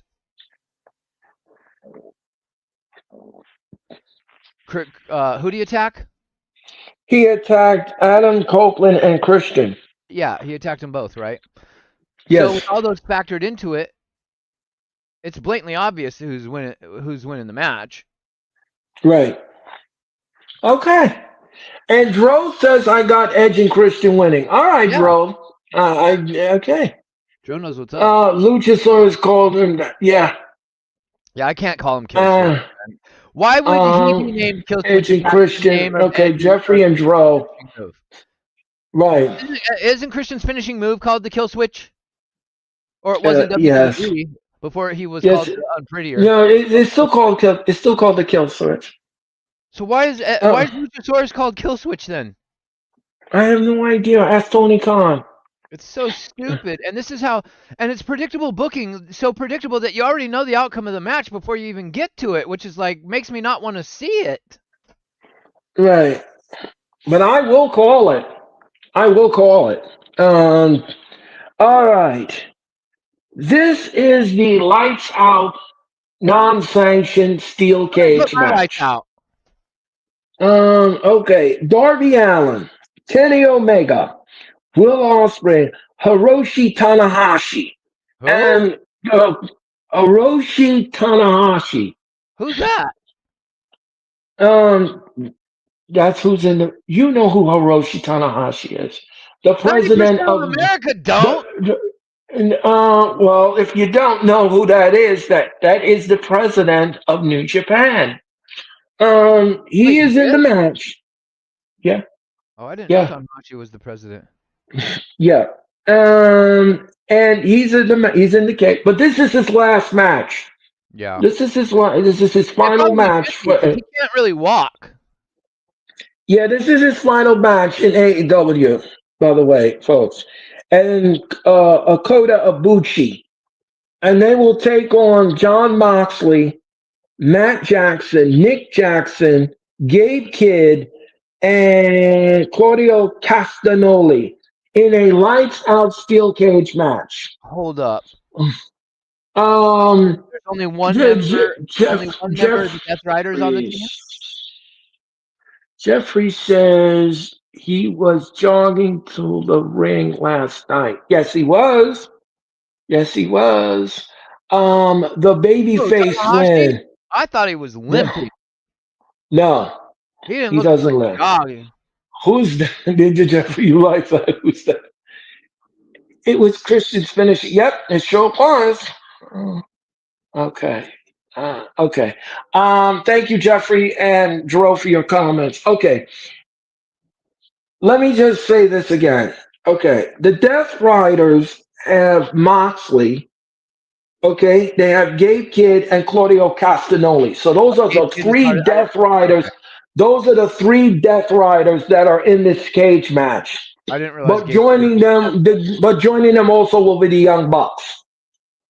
Yeah. Um, so I'm going to turn to Hooligran. Hooligran, who's winning this lights out, unsanctioned steel cage. Are there 12 people in this steel cage match? Let me. I'll count it for you. Let me see. You We got have two Young one. Bucks, Gabe Kidd, We got and Moxley, Hiroshi Tanahashi, Will Ospreay, Kota Ibushi. Yeah, we have Moxley, Matt, and Nick Jackson, Gabe Kidd, Claudio Castagnoli. Okay. And then we have on the other side, we have Team AEW. We have Darby Allin, Kenny Omega, Will Ospreay, Hiroshi Tanahashi, and Akota Ibushi. So 10 people in a steel cage match is kind of crazy. Yes, it is. Who do I think's winning? I mean, Yeah. this is the thing. I think about these matches, and these are all like this particular match has a lot of big names in it. There's a lot of star power Right. in this match. Almost too much Right. star power to have this many people in a steel cage, and all of this combined, I don't care, Earl. That's the problem with me for AEW. It's like I don't have anything invested on either side of this feud to give a remote rat's ass about what happens in this match. And that's me being completely honest. There's something missing with AEW's booking or storytelling or lack thereof, whatever you want to call it. There's something there. It's just an empty, hollow feeling. There's no substance there behind it. And I know WWE's not perfect, and I'm not always high on WWE either. They make a lot of mistakes, and they leave me frustrated and pissed off too. But there has been a drop off for me with my interest in AEW because I turn on the TV and I see the Death Riders all year long just taking over everything. I see nobody in attendance. I see zero interest really online except for the AEW diehards. And we get Moxley for 9 months. And then he loses the title to somebody he shouldn't have lost the title to, in my opinion. And now we're just getting all this amalgamation of fodder from what's transpired in the last 9 months, and we're just randomly compiling it into matches. Okay. I'm just going to slightly, I'm going to slightly disagree and respectfully disagree with some of what you just said. And Okay. just my opinion. I'm not knocking nobody that's interested in it. I just don't have an investment. I'm not interested in the direction of the company and what they're doing. It's not. They catered to the Okay. old school fan in the beginning, and they advertised AEW as the alternative. And now it's gone so alternative that I don't understand what it is they're even doing anymore. And so for me, that's just kind of that's just pulled my whole investment in what they're doing out, and I'm frustrated because I want to like them, and it's like Tony Khan is angry at the OG fans, and it's like he's punishing us. That's what I feel like when I watch AEW. Well, there are some OG fans that are still follow AEW. Okay. I know not every OG, like, well, you're an OG fan, and we don't always think alike, and you Right, like right. AEW No. probably a lot more than I do, so I understand that. But for the fan like me, Um. I forget it. Okay. Let me just say this. Okay. Let me just say this. First of all. As far as the attendance is concerned, AEW's attendance, it has been gold for Tony Khan because, and I'll say this, and I'll say this why, because he has switched dynamites to smaller venues, and the smaller venues have packed them in, and No, that that no. that Last week they sold 1,500 out of a 2,000 seat stadium for a Dynamite. And it was a rodeo hall. well, okay, you have to understand something. You have to understand something. That that was because Tony Khan had already said there was a ticket glitch problem with their system and their people trying to get on their system. So that was the issue. But other than that, other than that, they have been successful so far in packing them in for Dynamite in smaller venues because Tony Khan finally listened to the fans and said, start thinking small. So what Tony Khan is doing right now is he's looking around the country for smaller venues, music halls, theaters, anything that he can find on the map and get the fans in. That is what Tony Khan is doing, and I applaud him for doing that, and I applaud his efforts. I'm not going to knock it. Not going to knock it. So that part is getting solved slowly. As far as the booking goes, yes, there are some times where he will book something in a random fashion that doesn't make Sometimes, any sense. Earl. He does book things. Now, listen. There are things that he does book. He does book things correctly at times. Not all the time. Not all the time. He does it correctly. Not all the time. Think about this, man. So his booking is a little sus. It's a little sus. The And pay-per-views are usually decent. I'll give you that. The pay-per-views are usually good shows. The weekly product, however, is it's impossible for me to sit there and consume and enjoy well, what I'm. yeah, no, I understand that. I You get understand that, Moxley for Uruguay. 9 months of total TV domination, and then he loses the title. And the very next show on TV, what do? You do opening Dynamite with John Moxley and Speedball Mike Bailey. What? What is that? Well, you have to understand something, Uruguay. You have to understand something. The fans like myself got tired of Moxley putting that title in a briefcase and disrespecting the legacy Oh, so did of the I. title. And I'm a huge Moxley So, guy. so Tony Khan had to listen and know that the title needed to change hands, But he and didn't. it He's needed given to. Moxley creative freedom.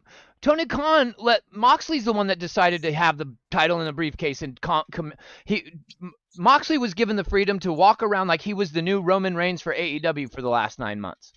That's what Tony Khan let him Well, do. well, excuse me. Tony Khan took control back, I hope and he so, took control, because it don't and feel like it. he took control, and he changed the narrative. And thank God that he did. Thank God he did. I'm not Thank God he convinced that did. you're right, but I hope you are. Thank God he did. So getting back to the match itself, I kind of see what Wolverine's point. Yeah, I do see it. I do see it, Jeffrey, and I understand it, and I'm not knocking it. I'm not knocking it. There are some people that have completely turned off of AEW. I get it. I understand it. There are times where I get frustrated with that company as well. There are times where I get frustrated with WWE too. I get frustrated with everything as a wrestling fan because I analyze everything. I look at everything and I look at both sides of the fence. But you have to know at the end of the day, he's trying his best to do everything that is humanly possible. You can't please everybody. You're I never know going to that. please anybody. You're I know. never going to please anybody. I get Never. that. But here's the thing. Everybody, and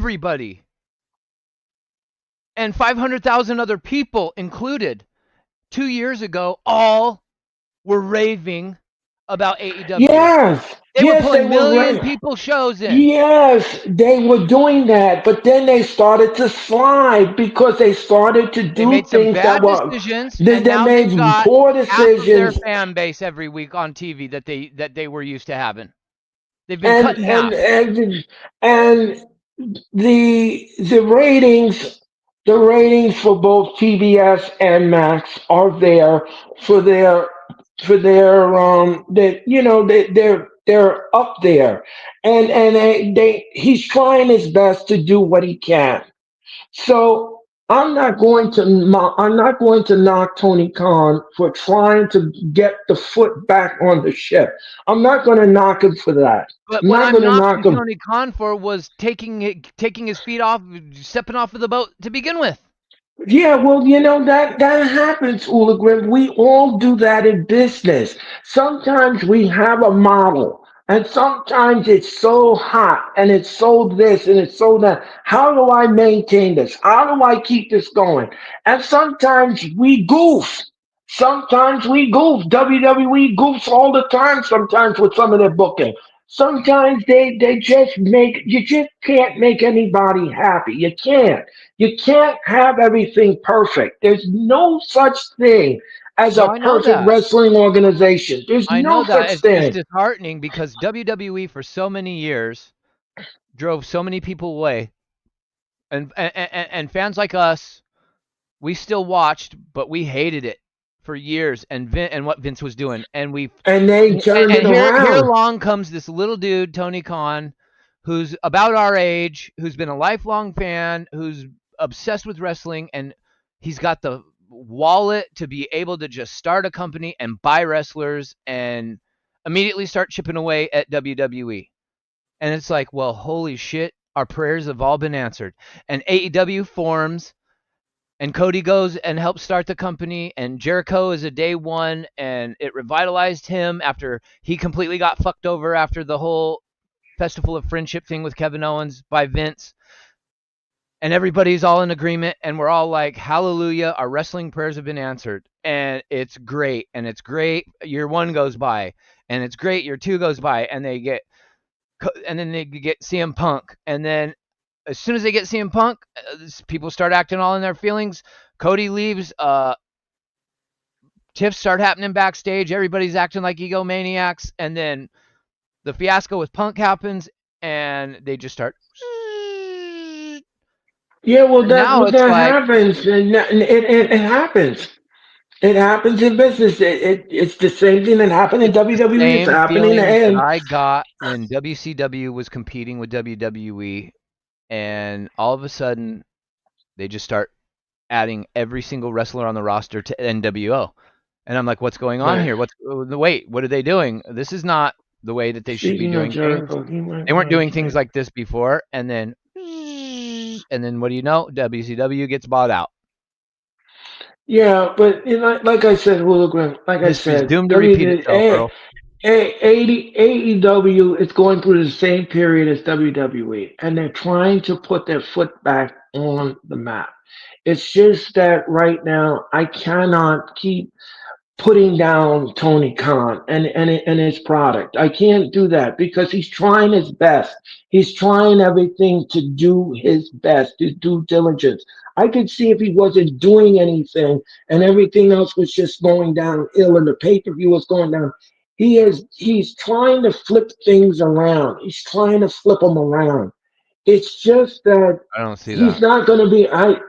He's trying to flip things around, and the thing is that right now you can't fault him for it. You can't fault him for it because there are things that he's going to do that you're not going to like. There are things that he's going to do that you will like. There's going to be things that he's done that you scratch I your haven't head liked at. anything that AEW has done in like years. It's been at least 2 years. Well, you're looking for a magic that's perfect, You and know, it's I not said going this. to be. You know what? You might be right because I said on Twitter last week, I think it was, or it might have been in JD's stream. I don't remember, but I said recently Triple H honestly ruined pro wrestling for a lot of us when he gave us black and gold. We got spoiled to a level where I don't think there's any coming back from that. Because for one, we're never getting a show like NXT Black and Gold ever again. And that was about as perfect a pro wrestling show as I've ever seen in terms of booking. And then when it comes time to putting on pay per views, NXT is about as Black and Gold is about as perfect as a wrestling show, I think, in my opinion, has ever been. And I think it honestly ruined my expectations for what I think a And pro that's the wrestling match should problem be. with, the problem with wrestling But fans. now here's the thing. Yeah, Hold on. Here's the thing though. We have AAA now. And watching Triple Mania the other day, that felt very much like it was booked like a takeover with only 6 shows, 6 matches, but it was very still Triple Mania-esque feeling. Like, the Mexican style, they do a lot of goofy, outlandish, comedic, nonsensical stuff that I think a lot of American hardcore fans would probably shit on unless you understand the culture and wrestling down there. Like for me, Triple Mania was a great show because I understand Triple Mania and I understand the Mexican style. I thought it was highly entertaining. It was I one of thought the it was shows of the highly year, to be entertaining. honest, and I I loved thought it. it was, yeah, I thought it was entertaining. I thought it was entertaining, and like Triple H said to the contingency there in Triple H, he's not there to change it. Right. He's not The changing it. show was He's not so changing fun. it. The one thing I said was, why can't AEW and WWE main roster on SmackDown and Raw book shows like Triple Mania? And it's even worse for WWE because half of the talent on that show we see every week on Raw and SmackDown. Every match had WWE talent in it on Triple Mania. We're Yeah. watching the same Well, wrestlers and an entertaining show down in Mexico, but yet when we see them on Raw and SmackDown, it's the most lifeless, boring shit that we can't even enjoy. no. Well, I'm not gonna go there with that. No, I'm not saying that. You No, you I think Raw and cannot. SmackDown is great every week? Well, listen. As I said before, and I'll say it again, and I'm going to say this again. You all have expectations that are high, and you're looking for something that is perfection. You're No, looking for perfection, but and here's the that is thing. what. And Because Triple Mania was booked. Triple Mania wasn't perfect. Let's be clear. But Triple Mania was a fun show. You had yeah, Judgment Day all but over that show. You yeah, had right. Natalia was on the show, which was egregious. They didn't even advertise for her during the week on WWE. But I won't even go into that. Every show had some form of talent that we see on a weekly basis in WWE. It's Yeah, the I same understand wrestlers. what So you why can't we get fun, exciting shows that if you look at Twitter listen. every week after Raw and SmackDown, we are collectively, most people are going, wow, what a terrible show that was. Nobody was saying Triple Mania was terrible. So why can't we get that weekly here in the Well, US? We can. They just don't put listen, any effort into it. listen. I'm gonna just say this. I'm gonna just say this. Okay. Hmm. First of all, with Raw and SmackDown. First of all, with Raw and SmackDown. Yes, some of the matches you're getting week after week after week, and they have to cut that out. They have to cut that out. Okay, that is one thing. One thing, though, that I will say about Raw and SmackDown. Sometimes, not all the time, but sometimes we do get matches we've never seen before. So they have put that on a weekly basis. Is it consistent? No. Like one episode could be great. They had a great episode, but they don't build on that. But the thing is that you have to understand something here. You have to understand something. You are writing for a weekly episodic television show every week. 2 hours on Raw, 2 hours of SmackDown every week. And yes, sometimes you get writers burnout. Sometimes you get that. And sometimes that suffers in the product. That suffers in the product. Yes, you do get that. But you can't have expectations high like that and think that this show is going to be great every time. And it's going to be great. And the booking is great. And this is Why? great. What's wrong with that? And this Look is at, we had NXT for how many years? Every freaking week that show at 1 hour was great. It was almost perfect. you can't get that every week, Hooligan. That's not Why? how the real Why world can't we works. at least That get is that effort or that mentality that they want it to be? they Yeah, give you you're they not going to be try. able to pull everything off perfectly every week. I I get that. understand. But they don't No, even seem to have that mentality like they want the show to be great, let alone yeah, perfect. but I don't see it that way. I don't see it that way. I don't see it that way. Yes, sometimes the effort is not there at times. Yes, I get it. But there are times where the show is solid. The show Yeah, is I know. decent. Yes. The show can be good at times, and It's I'm usually your not pay per gonna. views, and thank God AEW at least puts on good pay per views most of the time. I mean, I'm not gonna knock it. I'm not gonna knock it. I'm Most not wrestling going is to knock it. trash. I am not gonna knock it. I'm gonna take it for what it is. Why? I'm But gonna as a take it wrestling for. fan, why shouldn't you demand better? Look at the prices they're charging us for everything. As a wrestling fan, you should want them to be better. Yeah, but Hooligan, you have to understand something. At some point in life, you have to know when to turn the faucet off. You Yeah, have to know when to turn the faucet off yeah, because no one is listening. We could say a lot of things about a lot of things, but yeah. we can't change it. We can't change it. There's nothing we can do about it. It is what it is. And you take it for that mentality. I understand that you want more, and I understand that you No, I know. want No, no, no, no, this, no. I don't want and more. I and I definitely don't want more. We need and less. We got too much. I understand what you're looking for, but this is not the world for it. This is not the world for I it. just want If common you, sense in my storytelling with my wrestling. The match quality is not to be debated. There's the wrestling's great. Okay? That's not the point, but the week to week storytelling, especially in AEW, is It's just not there. They will start storylines and just abruptly just disband them and go on to something else without finishing storylines, and Well, that's that's so what. Yes, frustrating. yes. That I agree with. That drives That me I agree. That I mentally agree insane. with. You should marinate the storylines, and you should have them marinate the storylines and make sure. That I agree with. But there's other things that we just can't. We don't have any control over it. We Which is don't have why anything. I just don't watch now. Because I'm not here to just Yeah. shit on something week after week after week.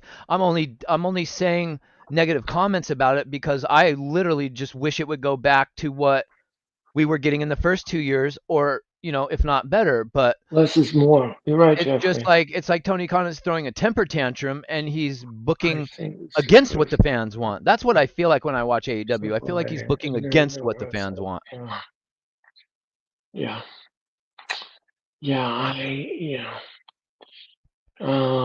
marinate and let it sizzle. That's correct, Jeffrey. That is correct. Jeffrey, there's a Uh, comment right 2 comments above his last one. It says, "I think because I, they have their I don't understand it's kind of do you understand what he's trying to say? I don't understand what he's trying to say." I think because they have their Triple A and has their roster that wrestles their style. Oh, okay, I don't know okay. what he's saying. I can't understand that Uh, sentence. Dro says Triple Mania was awesome show. Yes, Dro, I agree. Triple Mania was great. Okay. Did you review that Good show? old day, good old days back in the. No, I did not stream the show. I didn't stream it. No, did you do a wrestling Um, experience about it, like a review about it? no, I didn't. No, I didn't do a review on it. No, I didn't. I didn't Most do a people didn't. review on it. Which is a I didn't shame do because it it. was like literally my favorite show of the year. That and Worlds Collide, both being AAA shows, are my favorite two shows of the year. Ironically enough, Yeah, that's and nice. Worlds Collide #2 is coming back. I cannot The wait for Worlds Collide too. Thomas and Mack Center in Las Vegas, Nevada. That they WWE sure be announced. loving their Las Vegas. I think they're going to end up moving WWE headquarters to Las Vegas in the next couple of years Well, why not? because Why UFC's not? headquarters is there, so it kind of makes sense if they kind of fuse together since they're both the same company now, right? Yes. Okay, so let's get back to this. We got off a little track there, folks. I'm going to apologize for that. Um, AAA has their roster that wrestlers in their style is what I meant Oh, okay, earlier. Jeffrey. I Okay, understand now. okay. I Thank you. understand now. Thank you, Jeffrey. Yeah, September 12th, Worlds Collide. Yes, Jeffrey. Can't Yes. wait. Can't freaking wait. Worlds Okay, so Collide. getting back to this steel cage match and the prediction. Okay, Hologram says, I believe Hologram is going to agree with me on this. Team AEW will win this steel cage match. They will win this steel cage match. Who's on Team AEW again? 55-year Darby, old barely able to walk Tanahashi is part of that team. uh, yeah, well, he could walk. Darby Allen, Kenny Omega, Will Ospreay, and Hiroshi Tanahashi. Yeah, they're going to win the match. They're going to win the match. All right. Kyle Fletcher. You asked me And my now, opinion and then didn't even let me answer what I prediction. oh, did you? Okay, I'm sorry. I'm sorry. It's I'm okay, sorry. bro. I apologize. I apologize. I, We're all over I the. don't know. I just the Young Bucks are pretty good inside a steel cage, and Moxley, who Go likes ahead. to bleed, Go is ahead, also Ruben. really good in a steel cage.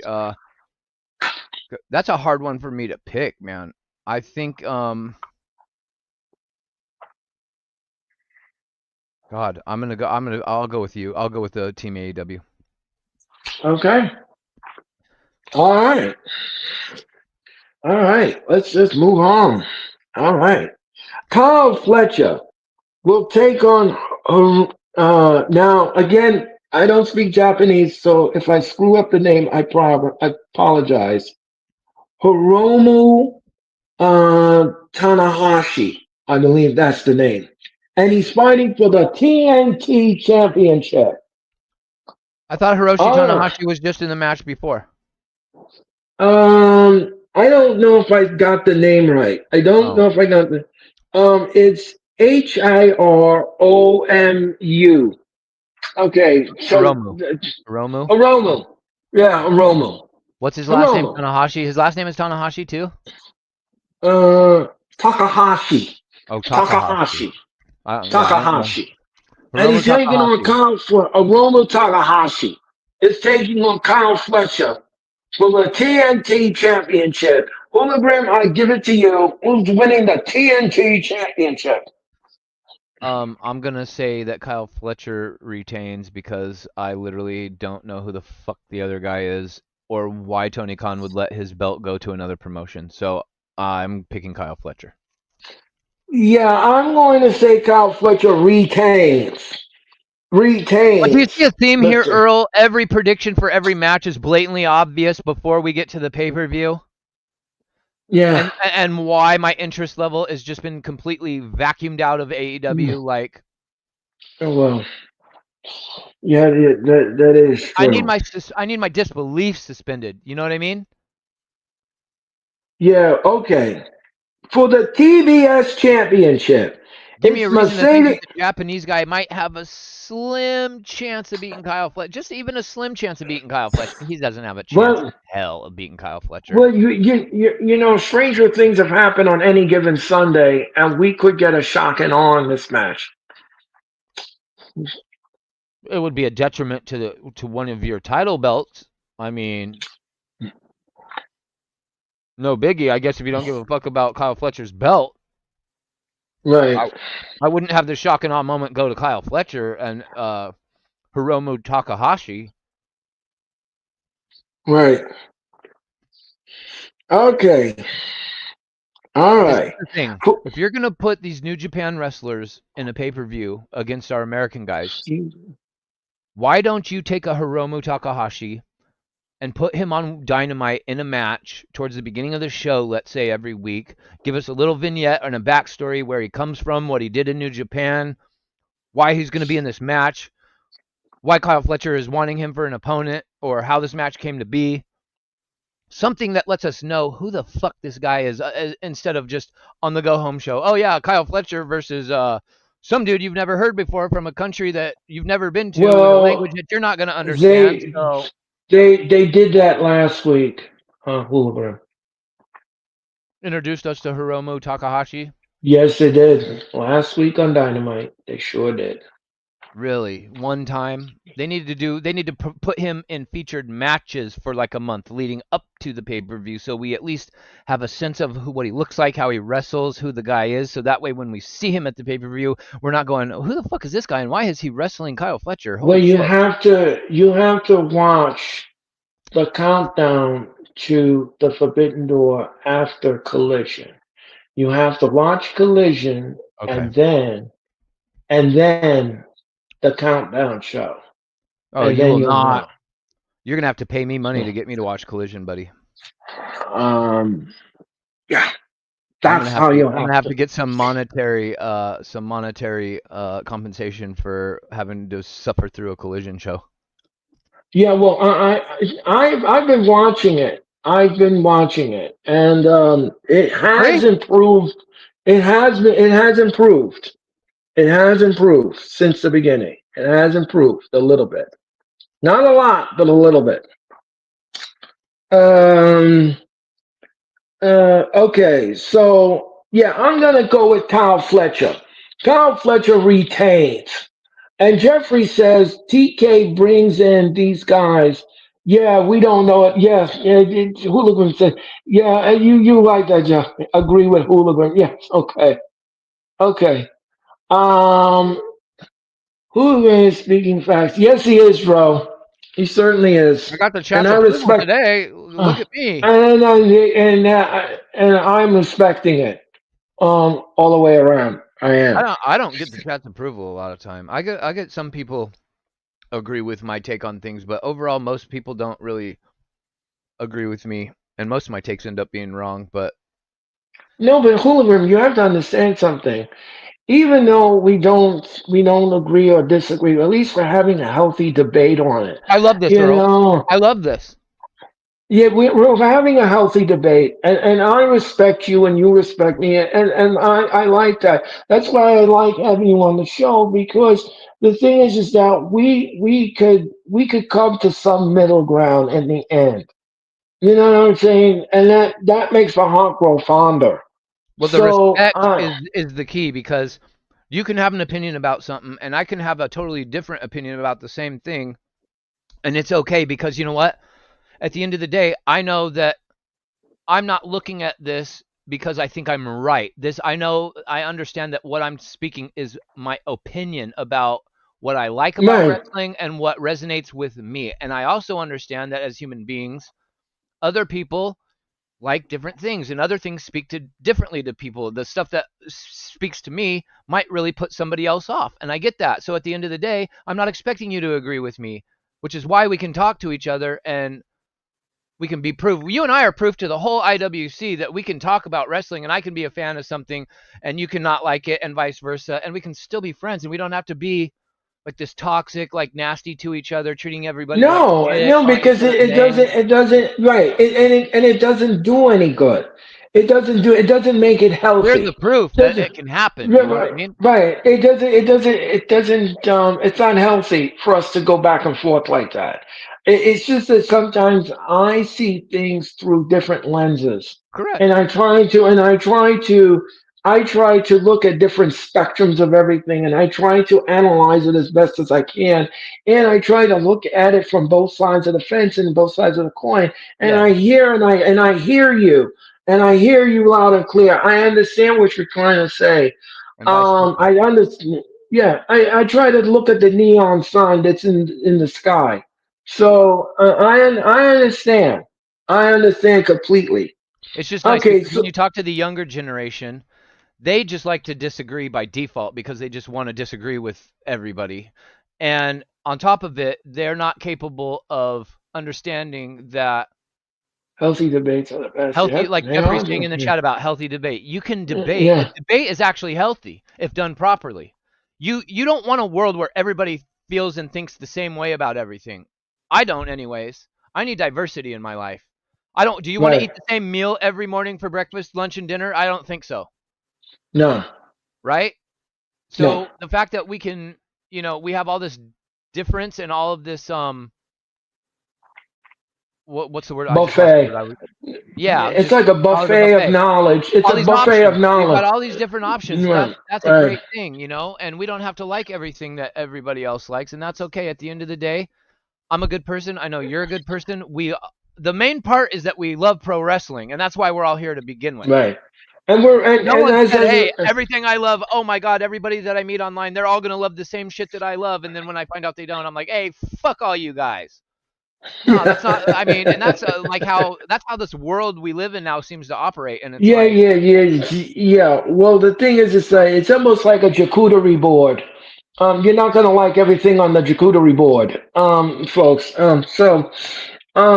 Yeah. So we have Kyle Fletcher retaining the TNT championship. Okay. yeah, I think he's gonna. Um, yeah. So for the TBS championship, we have Mercedes Monet Oh, good versus God. Alex Windsor. Yeah, we have Oh, Mercedes Alex Monet. Windsor. Alex Windsor and Oh boy. versus Bozilla and Boy. uh, I can't pronounce the other name. The other name escapes me, folks. Just say I don't Japanese want. wrestler from New Japan Yeah, and it's a fatal or four Stardom way. or wherever If she's it, from. you know, she's from Stardom. Yeah. Joshi from Um. Stardom, number 25. Just call her that. Right. Okay. And so I'm going to go to Hologram. Hologram, who is winning the TBS championship? Hmm. Well, Mercedes Monet is going to win this belt because she's probably going to win her ninth title very soon, I would assume. Uh, and I don't know if you said, did you see the interview with her today No, on I her? didn't. I think it was Wrestle Votes or Wrestle. one of the Wrestle Something accounts posted a printed version of what she said recently in an interview. My God, it's one of the reasons it just puts me. It's largely that mentality, which what puts me off of an AEW wrestler. She is speaking like she farted and somebody told her it smells like peach cobbler. I'm not kidding. It's awful. It's awful. It's awful. wow, She is wow, talking like her poop smells like peaches and roses. wow, It's crazy. wow, It's crazy. wow, wow. But I got Botch Machine Monet winning en route to Well, collecting I every never. title in the women's division of every wrestling Um, promotion outside of WWE. um, Just go to Twitter when we're done and just read what she said. no, You'll be shocked. no, no, no. I'm not going to entertain it. I'm not going to entertain it. No. Why? I just don't. I'm not a fan of hers. I think she makes a mockery of these title changes, and I know now that she has creative control in AEW, and She said that is AEW is taking over. She said she doesn't because they asked her how she feels about WWE counter programming all of AEW's big shows, and she said that's why I'm about to be nine belts Monet. She referred to herself as nine belts Monet. She said I don't care what WWE is doing. As far as I'm concerned, AEW is taking over. So if you want to be where the best wrestle, come watch AEW. Of course, she's going to say that kind of stuff, but just the tone of her words was, yeah, I'm not a fan anymore either. I used to be a huge fan of hers, no, and I no. can't. I'm not a fan of hers anymore, and Yeah, I I can't can't. respect her as a champion. I can't respect her as a champion, What good for and any of these other promotions has she done by carrying their belts? As AEW one time promoted any? Have you heard a no, name of any of the other no, promotions? no. Do we know what the titles are named? What titles? They, What divisions? What opponents did she yeah. beat to get these titles? Well, They're just first of hanging off her like all, she's a fucking Christmas tree. I mean, first of all, she defeated Azusa's in Mexico, which I think that was a miscarriage of justice. Yeah, Yeah, that was a miscarriage of justice. That was just ridiculous. Um, I don't respect her anymore as a person and as a champion. kind of lost her way, I right? yeah, I think she thinks she's all of that in a bag of chips, and I don't like people like that. I cannot respect people like that. And when you thumb your nose or stick your nose up in the air like you're better than everybody, I cannot respect you like that. I can't respect you like that. And as a wrestling fan, I'm very disappointed in how she has turned into a a snob monster, is Right? what Like I just a call her. snooty, egomaniacal, like she's not even the same. Yeah. She used to be a humble girl, man. You know what I mean? Her interviews, And now she's I like, would just smile now when I would watch her talk, and it was like she's so appreciative of everything.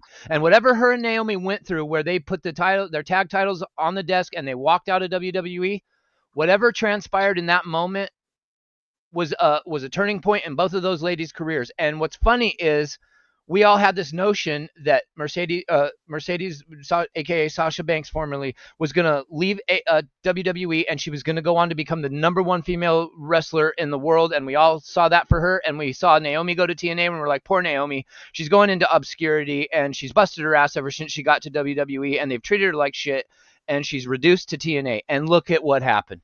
Look how and magically things look, unfolded. right.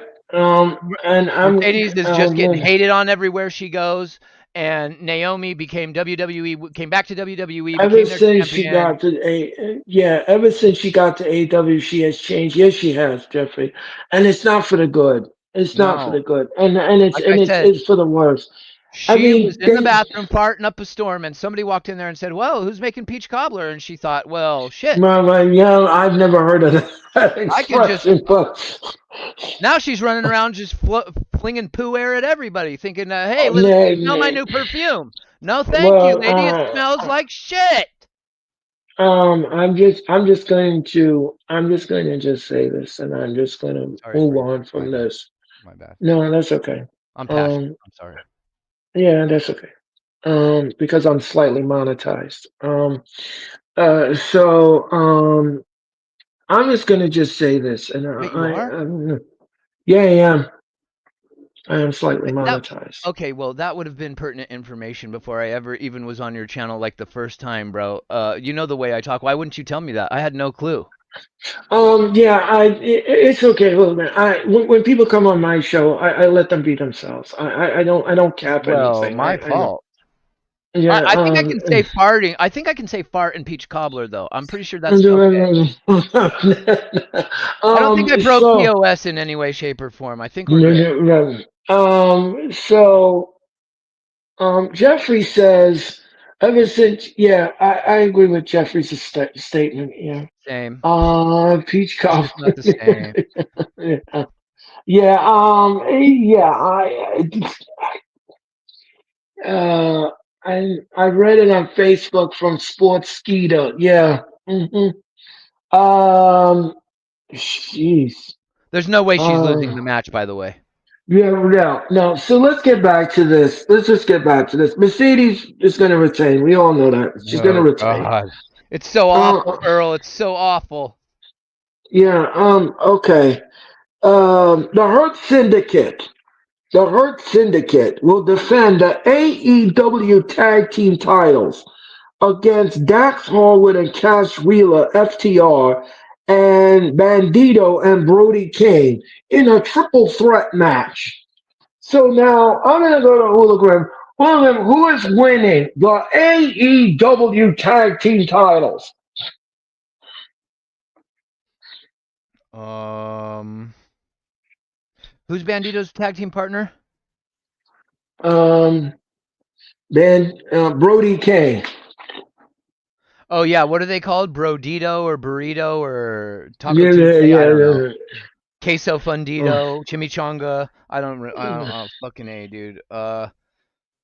Okay, let's see. God, I gotta pretend like I'm remotely invested to pick a winner here. Mhm.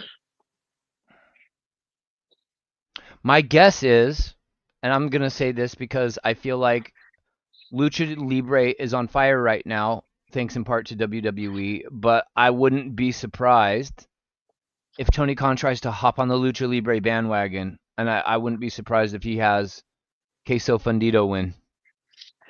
Um, Jeffrey says. Jeffrey says Hurt Syndicate retain. Oh, I forgot Hurt Uh, Syndicate's in here. Shoot. y- Yeah, yes. and if you've read the recent news about the Hurt Syndicate, one would, if you believe it, one would probably believe that Hurt Syndicate is probably winning the match. Actually, Yeah. Yeah. I'm going to say here, the Hurt Syndicate retain. They will retain the AEW Tag Team Champions. All right. For the IWGP Heavyweight Championship, Zack Sabre Jr. takes on Nigel McGuinness. I'm going to turn to Hologram again. Hologram, who is winning this match?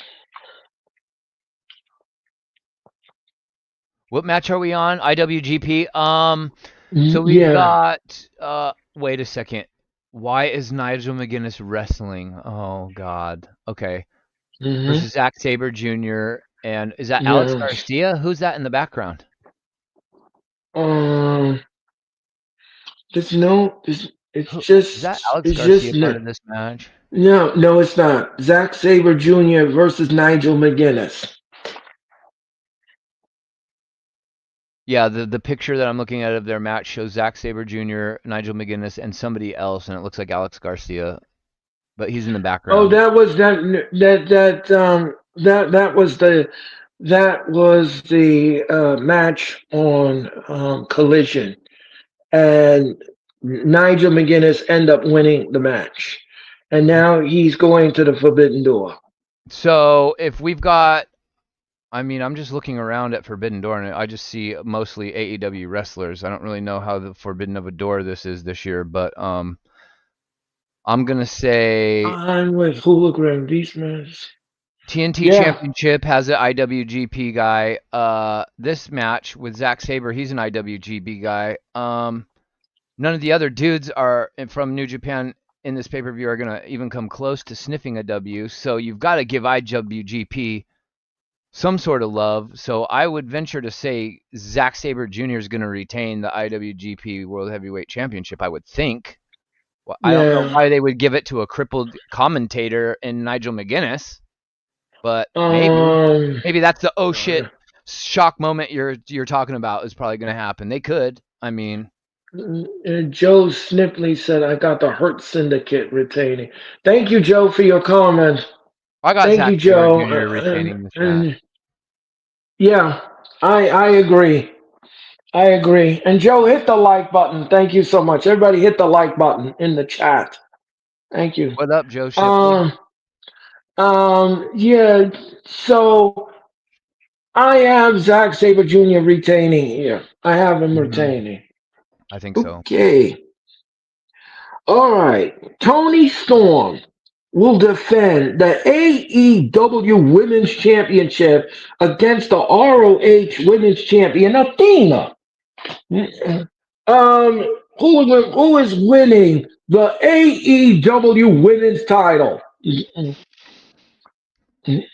This pisses me off probably more than anything. Um,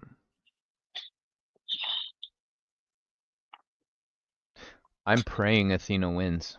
But the caveat is it doesn't really matter who wins because Mercedes is winning that belt. So it's very hard to want Athena to win when I know if she does, she's just dropping it to Mercedes. So why would they have her win and have it be a transitional thing? They wouldn't. So that tells me Tony Storm is most likely winning this match. All right. So Hula Women has Tony Storm retaining. I have Tony Storm retaining as well. I just Tony Storm. I wish Athena would I wish they would just give her some sort of love, some sort of shine, some sort of major push on TV for a while. Like, Um, Jeffrey has Athena. really? Yes. That's very interesting because Jeffrey knows his shit pretty good. So I'm actually kind of Yes. Yeah. intrigued that he says Athena and he said it in all capitals. Yeah. Athena. Okay, Jeffrey, I need you to type in the chat why you think Athena's gonna beat Tony Storm because on a Yeah. little I'm bit curious.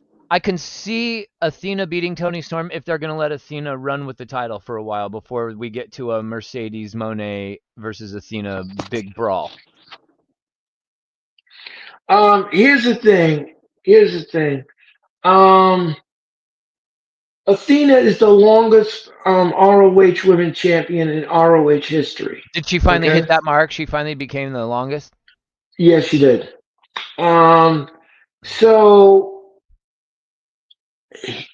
I don't. This could swing either way here. This could swing either way because if you have Tony, if you have Tony Storm retain the title against Athena, that means Mercedes is probably going to want a rematch from All in Texas, Yes. which means that you can't have her lose twice on the pay per view, which means we're going to be suffering her with her 10th belt around her waist, which is ridiculous. So, Right. Holy hell, what a would. week. 10 belts she's got hanging off of her and nobody knows what a single belt is called, where it's from, what the division is, what her I don't opponent even, was. right, I don't even care Nobody even anymore. saw any of the fucking matches. No one saw any of these matches. I'm starting to think that Mercedes' title belt reign with all these championships she's quote unquote won is the equivalent of Goldberg's winning streak. Like he just showed up 2 weeks later and had amassed like 165 and 0 when 2 weeks ago he was like 34 and 0. You know what I mean? Right. Um. I'm starting to think this is Okay. hokey, like some hokey shit's going on here. Yeah. So. Um. Yeah. So we could get that. We could get that. We could get that. We could get that. Um. But then at the same token, Athena I could see Athena winning the women's title. I don't want Athena Uh, winning if they don't have a plan for her flushed out already and some direction already where they want to take her title run. yeah. Well, If they're that's gonna the book her on the problem. fly, I'd rather her not because she's not really shown that much on TV. She hasn't been shown that much on AEW TV since she came over to Ring of Honor. So don't mess it up now. Right. So I'm gonna err on the side of caution. Yeah, I'm gonna say Tony Storm retains. I think Tony Tony will too. Storm. Yeah, Tony retains. Tony retains against Athena, and I think that's the right direction to go into because we all know she's going to ask for a rematch. And we all know it's going to happen at All Out. We all know that. And Mhm. Tony at that time is going to drop the belt to Mercedes. Now That is exactly maybe when that happens, maybe we'll get Athena versus Mercedes with Mercedes as AEW Women's Champion, and maybe Tony will put Athena over, and maybe Athena will beat Mercedes for the AEW Championship well, at some that could point next happen year. too. And I'm yeah, we praying, I'm could. hoping, and I'm praying, and that's about the last hope I think some of us as AEW women wrestling fans Um, have, to be honest. Jeffrey says, I love Tony, but it's long time for her to be on AEW and to get to this championship. Yeah, I would agree with that, Jeffrey. I would agree with your assessment. Um, the thing is that here, like I said, I don't think it's the right thing to do to give Athena the belt. Because if you give her the belt and then she's gonna take on Tony Storm, I mean, then she's gonna take on Mercedes. Um, I, I don't want to see that happen. I don't want to see that happen because what will happen is she'll go there and she'll goad Athena to put up the ROH championship plus the women's title, and then I don't want to see her. I don't want to see her defeat Athena like that, and then she's walking around with the ROH title and the AEW women's title. That's something I don't want to see happen. That's what I don't want to see happen. I'd rather see it go the other way. And that's why I think it's the best way to go. And it's the right way to go. Have Tony Storm retain the title. And then at All Out, she will take on Mercedes Moné in a rematch. And this time, Mercedes wins the title. She wins her 10th belt or whatever the number is. And then she marches on in the program. That's what I want to see. Yeah, I agree with you, Earl. Maybe Athena I interferes agree with at you, all Earl. out and Yeah, stops Dro. Mercedes from winning the title. That could happen too, depending on what Yeah, happens this weekend. we could see anything happen in this match, but I'd rather see Tony Storm retaining. I'd rather see Tony Yeah, Storm retaining because in this I way, agree. if It's she, not a yeah, I'd transitional rather thing. have her. Yeah, even Dro agrees. I'd rather see her retain the title, and then this way, you can have them have a rematch at the All Out in Imagine Toronto. Athena Uh, winning and then just having the belt for like 3, 4 weeks and then just dropping it at the next PLE. that's what I'm talking about. She could Yeah. come out on a dynamite and say to Athena, "Okay, I want a rematch for that title, and but I want a stipulation. You put up that ROH title, and you put up the AEW Women's title." And then Athena agrees, and then you have Athena drop the two belts, and it goes to her. I mean, the fans would be crapping all over that. That booking would be so crappy. It would not be funny. That Toronto crowd would tear up that place. Hey, I'm telling and you. she wouldn't even have to offer up the ROH title as a second prize. Like if she even just were to win the women's title from Tony Storm this weekend and drop it the very next PLE and not have any kind of meaningful title run and be an immediate transitional champion, that's gonna right there automatically get shit on by the fans. Well, that's what I'm talking about. That's what I'm saying. That's why I said the correct booking, the correct way of doing this is Tony. Yes. Have Tony retain, and then Mercedes comes out and challenges her all out in Toronto, and then she drops the title to her because you can't have Mercedes lose the match twice. So 100% agree. you, yep, that's the way you should do it. That's the correct booking. You're That's the correct. correct booking. Earl That's Earl's way is the correct way, chat. yep. All right. We are up to the main event of the Forbidden Door, and Glory, this will glory, uh, hallelujah. and this will close. This will close. That's interesting. Yes, it is. Oh no, no, you Yes, sir. we skipped him. You haven't there's two matches left. Oh, wait. Hold on. Hold on. Let me back. Let me roll it back. We didn't do the AEW Unified Championship yet. Oh, yes. Yes. Yes. I forgot about that. I forgot about that. For the unified. For the unified. For the unified championship. Mhm. Ashushka Okada will take Kazuchika on Swerve Strickland. Swerve. Okay, folks. My All favorite right. AEW wrestler. I'm gonna go to Hologram. Hologram, who is winning the undisputed championship? Well, if Tony Khan had any brain cells left, and I swerve when I drive, and I swerve when I drive. If he had any brain cells left, he'd give it to Swerve, but I don't necessarily know that's what he's thinking. Okay. But I'm gonna pick Swerve just because I always go with my guy Swerve. I love him. Yeah, I love Swerve Strickland. I really do. I And absolutely love Swerve Strickland. but Sometimes his attitude remember, puts me off a little bit, and sometimes that AEW kind of snootiness comes out in his attitude in interviews. But by and large, for most 95% of the time, I love that guy. yeah, Okada told Swerve Strickland to not wrestle in this match because Swerve has a little knee problem. But here's the thing. Here's the thing. He said no. He's not. He's ready to go. He wants this match. He wants Okada. Yeah. So I'm going to go with Hologram here. I'm going to agree with Hologram. We're going to have a brand new Swerve deserves a title, mm, you know what I mean? Okada's not on doing this. nothing with the title. He's doing And nothing with his character. by the way, everyone, just to let everybody know, this match is being contested on the continental rules, which What? means this match is under continental rules, I don't even which know what that means.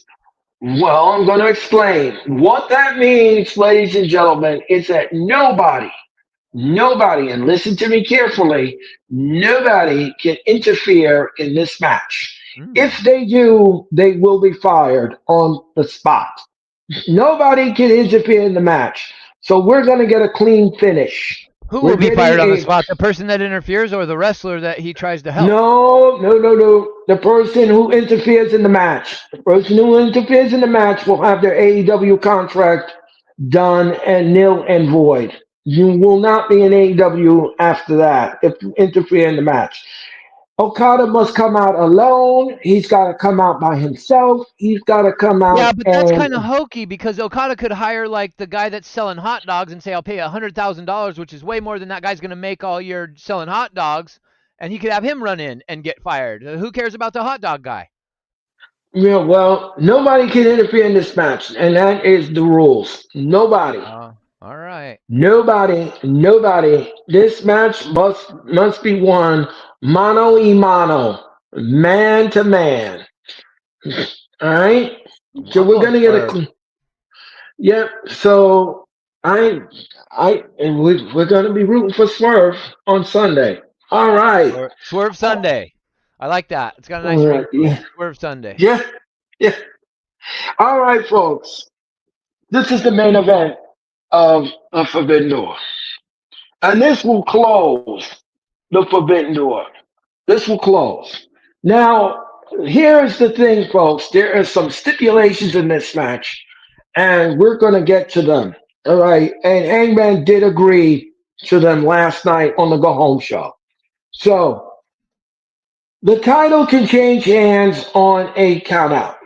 The title can change hands on a disqualification. So if anybody interferes on Hangman's behalf and Hangman gets disqualified, he is no longer the AEW champion. He no longer is the champion. The belt will go to MJF. And MJF will not invoke the clause, the contract that he won at the uh, the event in All In. His Wait, he won't? contract is nope, I thought I read nope. that MJF and who else is the woman, the female is doing hers too. No,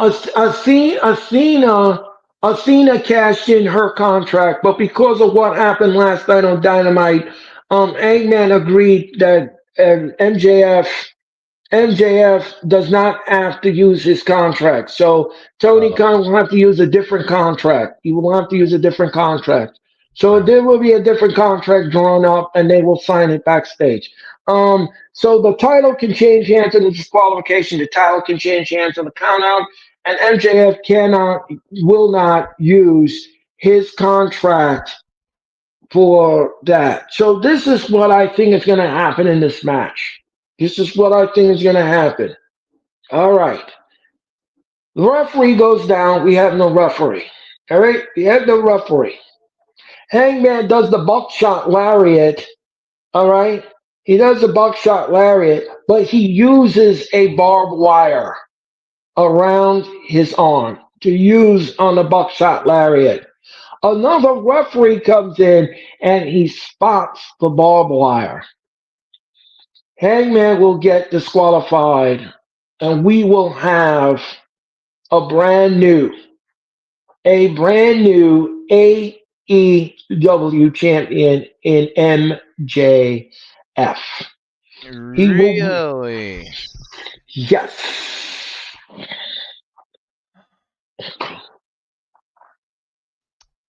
Here's the problem I have with that, even though I love that. And MJF, I'm probably just going to pick as the winner just because I will never pick Adam Page to win anything. Um, but my problem with that is who got over last night on the Go Home show. Yeah, yeah, no, yeah. I get what you're talking about, but MJF went there and he tied up Mark Briscoe. He poured gasoline on Mark Briscoe, and he was going to set Mark Briscoe on fire. Okay, Right. Yeah, here's you the don't think Mark thing. Briscoe is going to come and get some revenge on MJF this weekend? Well, let me tell you something. If anybody interferes in this match, I mean, the title is going to slip because you can't interfere in the match as much as you Yeah, want but to. what happens if Mark Briscoe interferes? He gets fired from AEW and then just goes back to Ring of No, he Honor. does. Well, with that, that's continental rules. That's I'm not talking about that. I'm talking about this is Hangman's title is on the everything is on the line here. Oh, that was Championship kind of okay. Sorry, I'm getting confused with the stipulations. The Oh, championship advantage is gone from Hangman. It's gone. So he can lose the title via disqualification. He can lose the title via countout. And this is what I'm kind of concerned with the match. But unfortunately, this is what MJF stipulation agreed to. So I know MJF has a plan, and the referee's going to get knocked out. No one's going to see MJF cheating, but they will court Hangman cheating, and he will be disqualified, and MJF will win the title that way. I pray, I pray that that happens actually, and I'm picking MJF just because I love him and I cannot stand Adam Page, and I don't think Adam Page is a world championship caliber professional wrestler. That's my opinion. But with that being said, I Jeffrey's got a point. MJF outsmarted him last night. So, and Right, Hangman just won the exactly. title. So, are you going to make Hangman a transitional champion that soon? Really? I don't see why they would do that. I hope I they do mean, that, but I Jeffrey mean, says Jeffrey says Hangman retains. yeah, I Here's kind of the think the thing. same way. Yeah, my heart of hearts would like to see Hangman retain, but I just you know MJF and you know how he does with his tricks. Yes, And you know he has something up his sleeve. yes, Something is going to happen in this match that we're going to be like, what the heck was that? What is going on? So I have a feeling that we're going to get a shocking moment in this match. There's going to be something that happens in this match that you're going to. It's just not going to win. This match is not going to end clean. It's just not going to end clean. It's just yeah, you're right. marred. It's going to be marred in something, and I know that for a fact. I know that for a fact.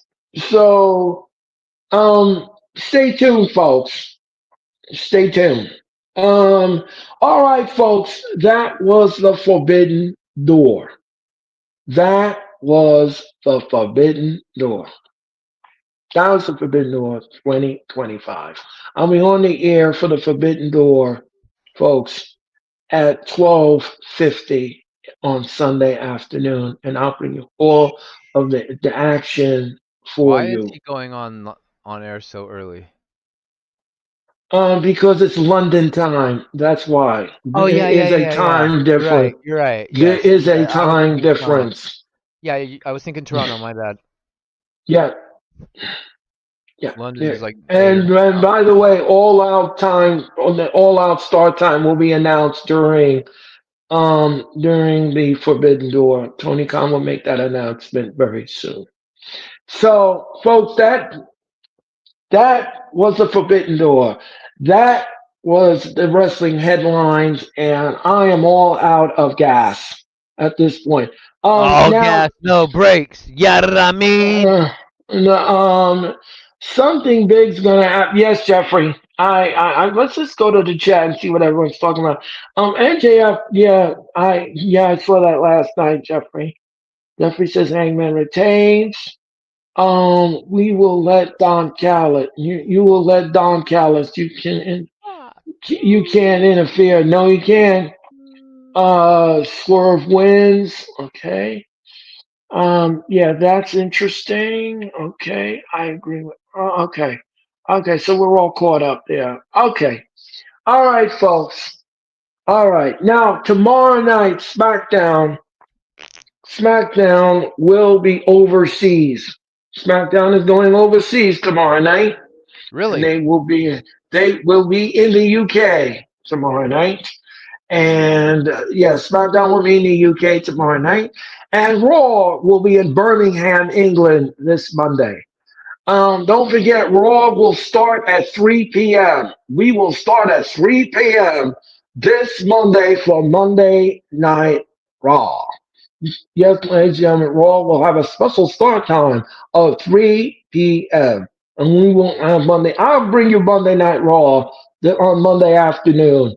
I'll be on the air at 2:50 for Monday Night Raw. Now, getting back to Jeffrey's question earlier in the night, and I do apologize to Jeffrey for doing this, and I'm sorry. We were all over the place and all over the map with our thoughts and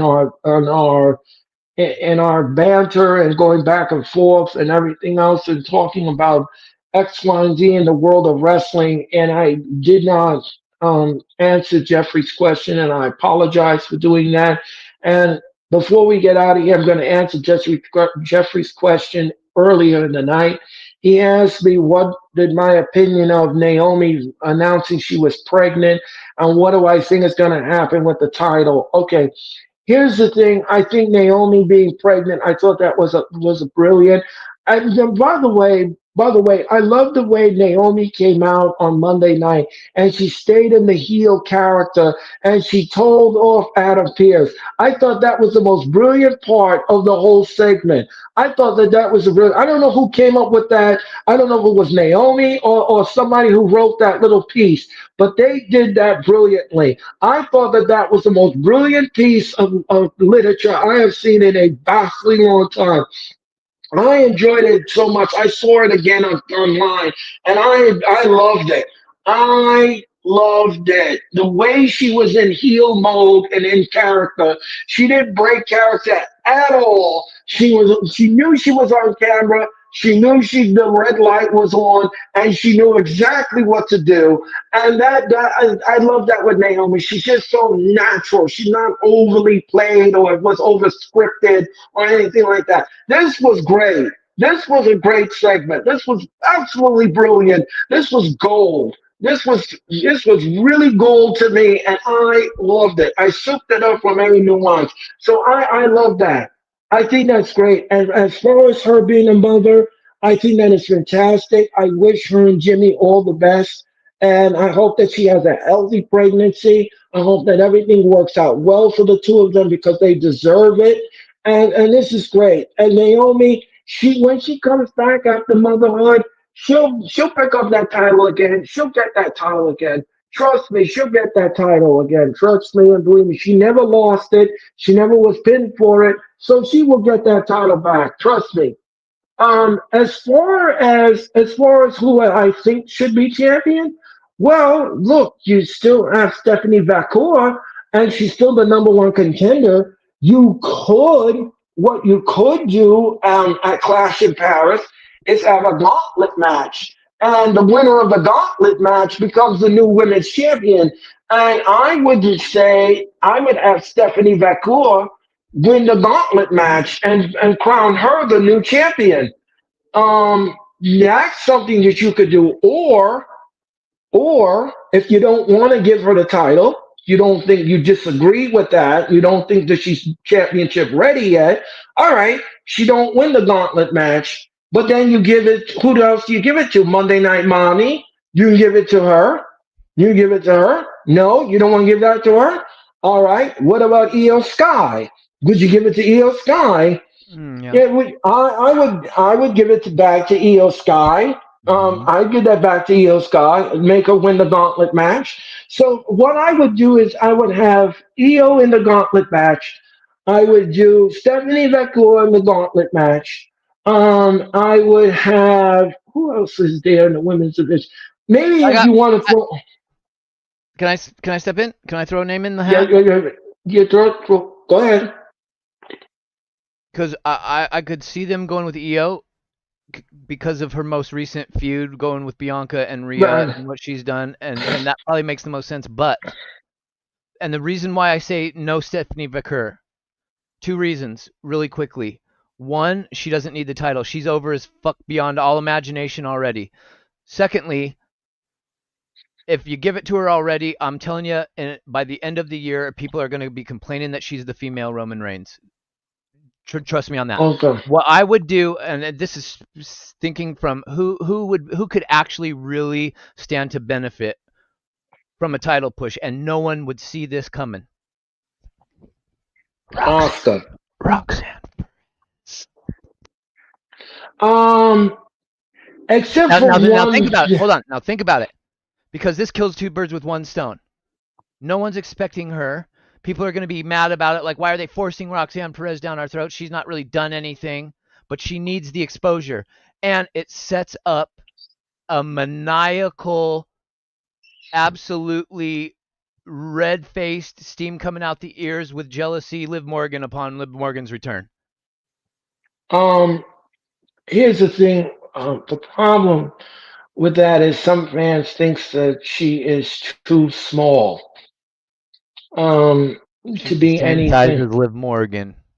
So that is some problems that some fans have with These are Roxanne probably Liv Perez. Morgan fans that are crying about this. So, um, or you could make Oscar. Oscar deserves a push too. Oscar deserves a push. But a title after she's I been gone for over almost 2 years is kind of crazy. Well, the WWE, you know WWE, you And this is know why I think that WWE. they're not going to go the Io Sky route, because they just teased Asuka is now upset because Io said don't interfere in my match, but then Rhea Ripley came out to help her, and they were all celebrating and all giggly with each other afterwards. Right. on Raw. And so Asuka said, "Wait, we can't interfere in your match, but it's okay for Rhea to." Then she's like, "Okay, stay out of my way." So Asuka is now pissed off at Io. Me and Hula Room. Uh-huh. So I I feel would like have whatever Roxanne Io win does and live is for going to that. Asuka's going to interfere Yeah. in the Asuka's interfering in whatever the next thing Io Sky does. I'm just telling you right now. So that's going to I'm stop glad Asuka from she's. getting the title. I think, but I She's think gonna you're have a right. big pop. I think that they're going to probably give it to Stephanie Vaquer, but I think that's a big, huge mistake, and everybody will see that play out in the next couple of months.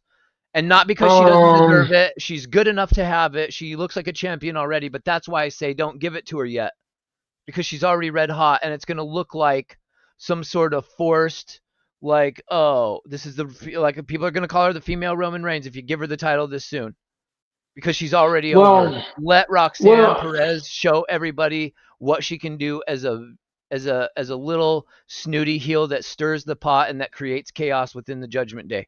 And let Liv Morgan come back and be like, "What? You're trying to take my place? You're trying to basically be me while I'm gone?" It's too Nah. soon. Yeah, I agree, Jeffrey. I think it's too soon. Um, here's the thing. Here's the thing. I don't know what WWE is thinking. I don't know what Oh, they're thinking at this they love point. We Stephanie. That's don't. what they're thinking. But they've Yeah, also, I'm if you not. think about it, Roxanne's been in the ring with the who's who of the main roster all year long, even before she got called up. I think they're pretty Yeah, high on Roxanne as well.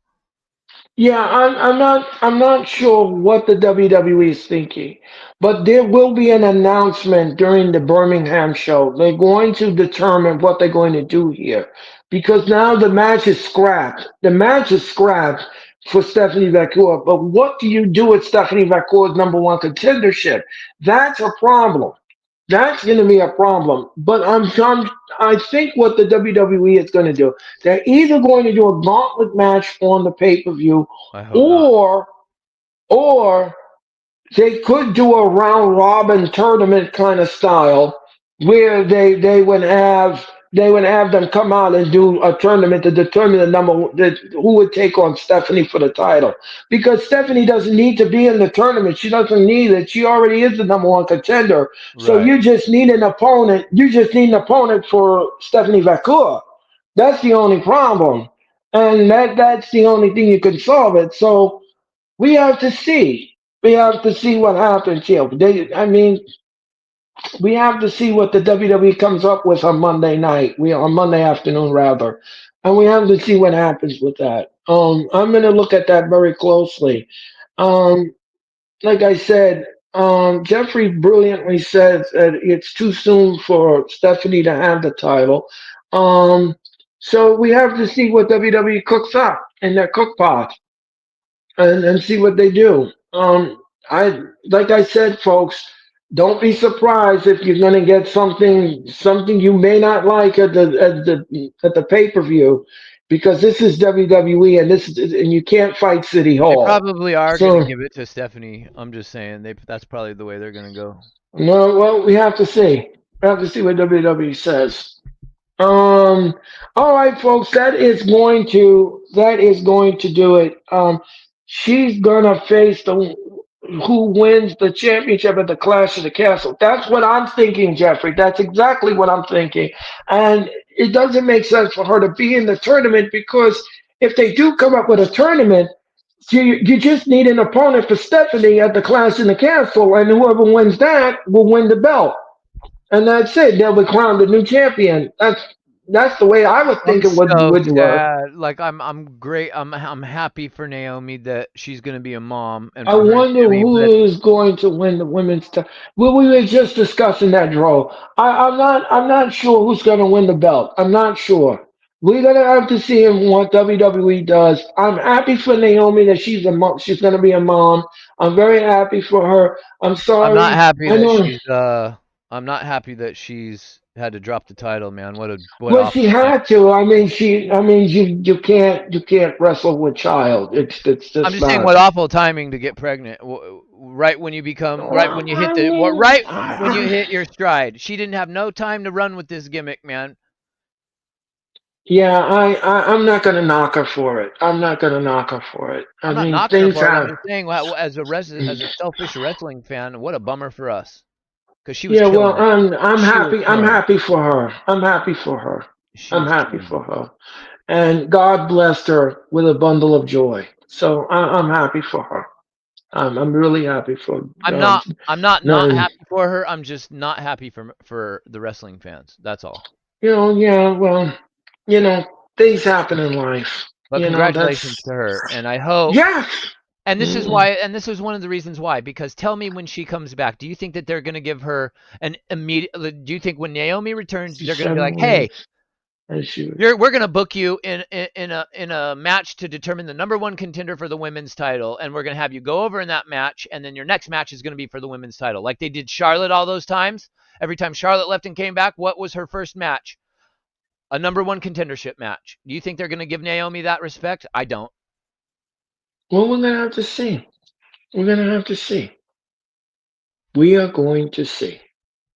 We are going to see. She's I'm 7 not. weeks. I don't know about that. That's over 2 months. I don't know. That seems kind of like I no no no. I don't think so, Jeffrey. I don't think so. I don't think so. And she, Maybe Jeffrey got some information somewhere. We don't know. I don't know, Jeffrey. I That can't just seems kind of speculate on crazy that. that they would let her that she would wrestle while being 2 months pregnant. No, I don't know about that, Jeffrey. I don't know about that. Like a I couple don't of think weeks, so. maybe a month, but over 2 months seems kind of No, like things are yeah. developing now and forming and starting to grow. Like Right. I don't think so, I know Jeffrey. I technically don't. it's not considered a fetus until 5 months.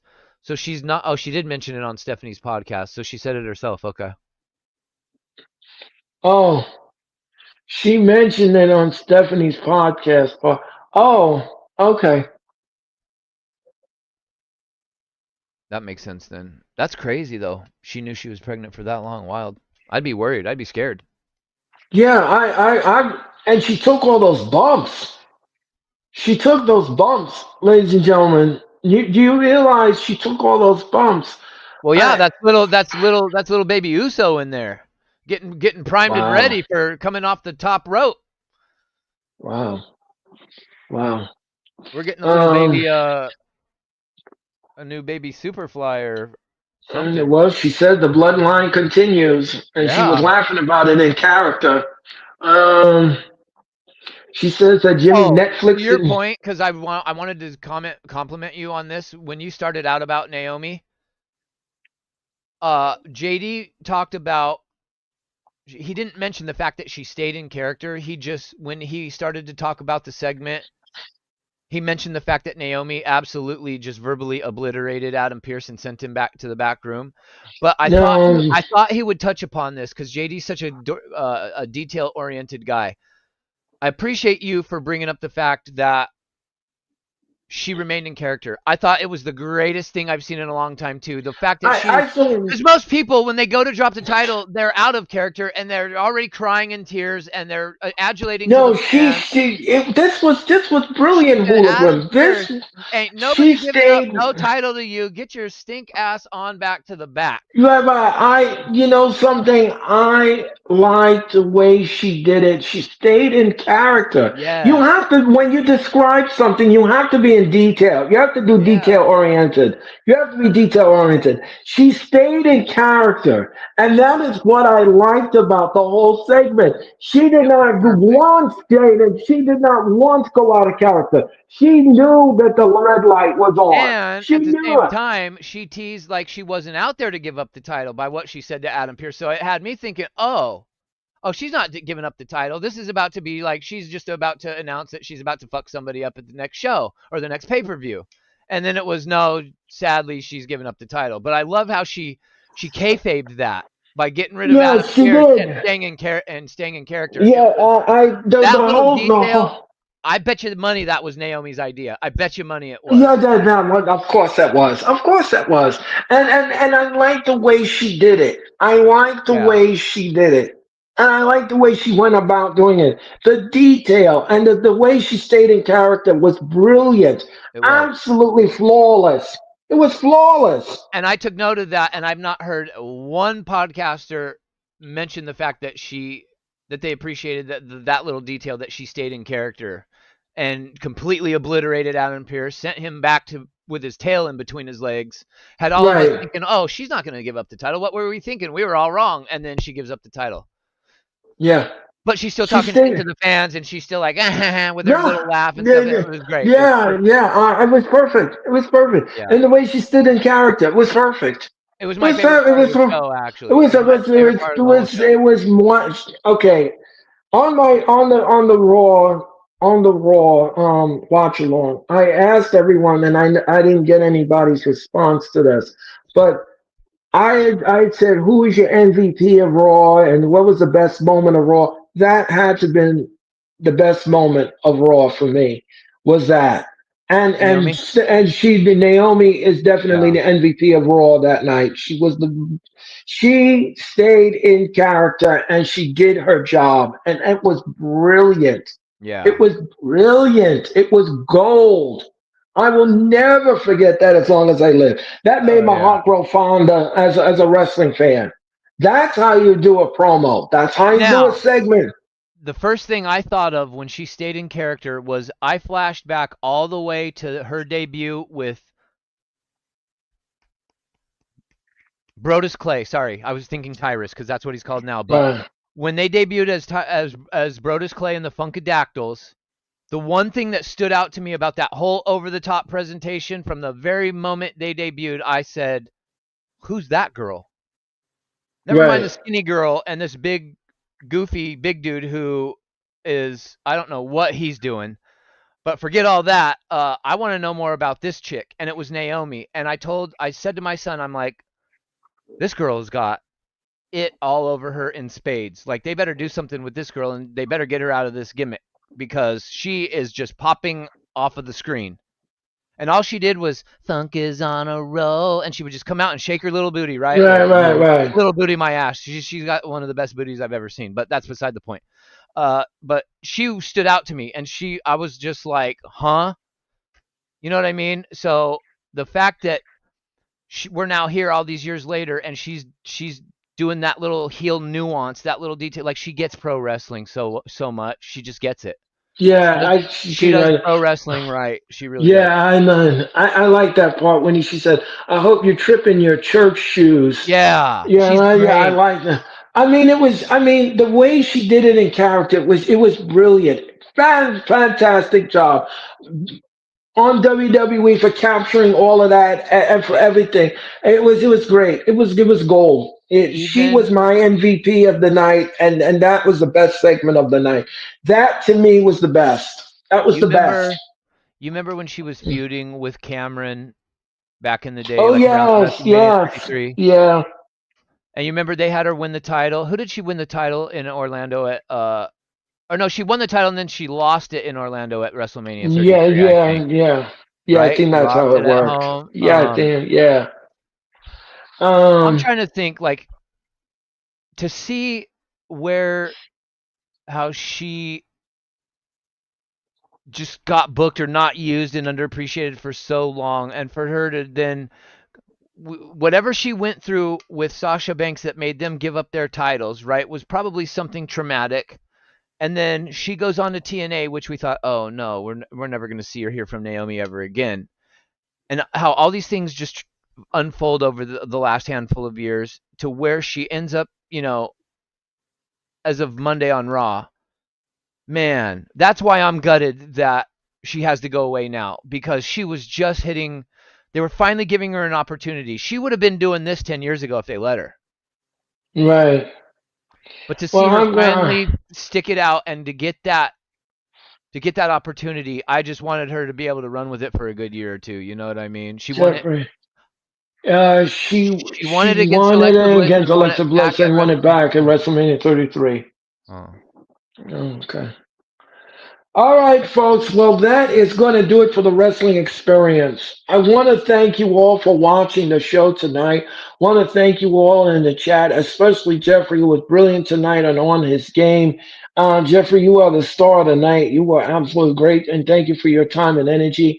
Thanks to Dro. Thanks to Joe. Thanks to everyone else that was in the chat. And thank you all for watching tonight. I greatly appreciate it.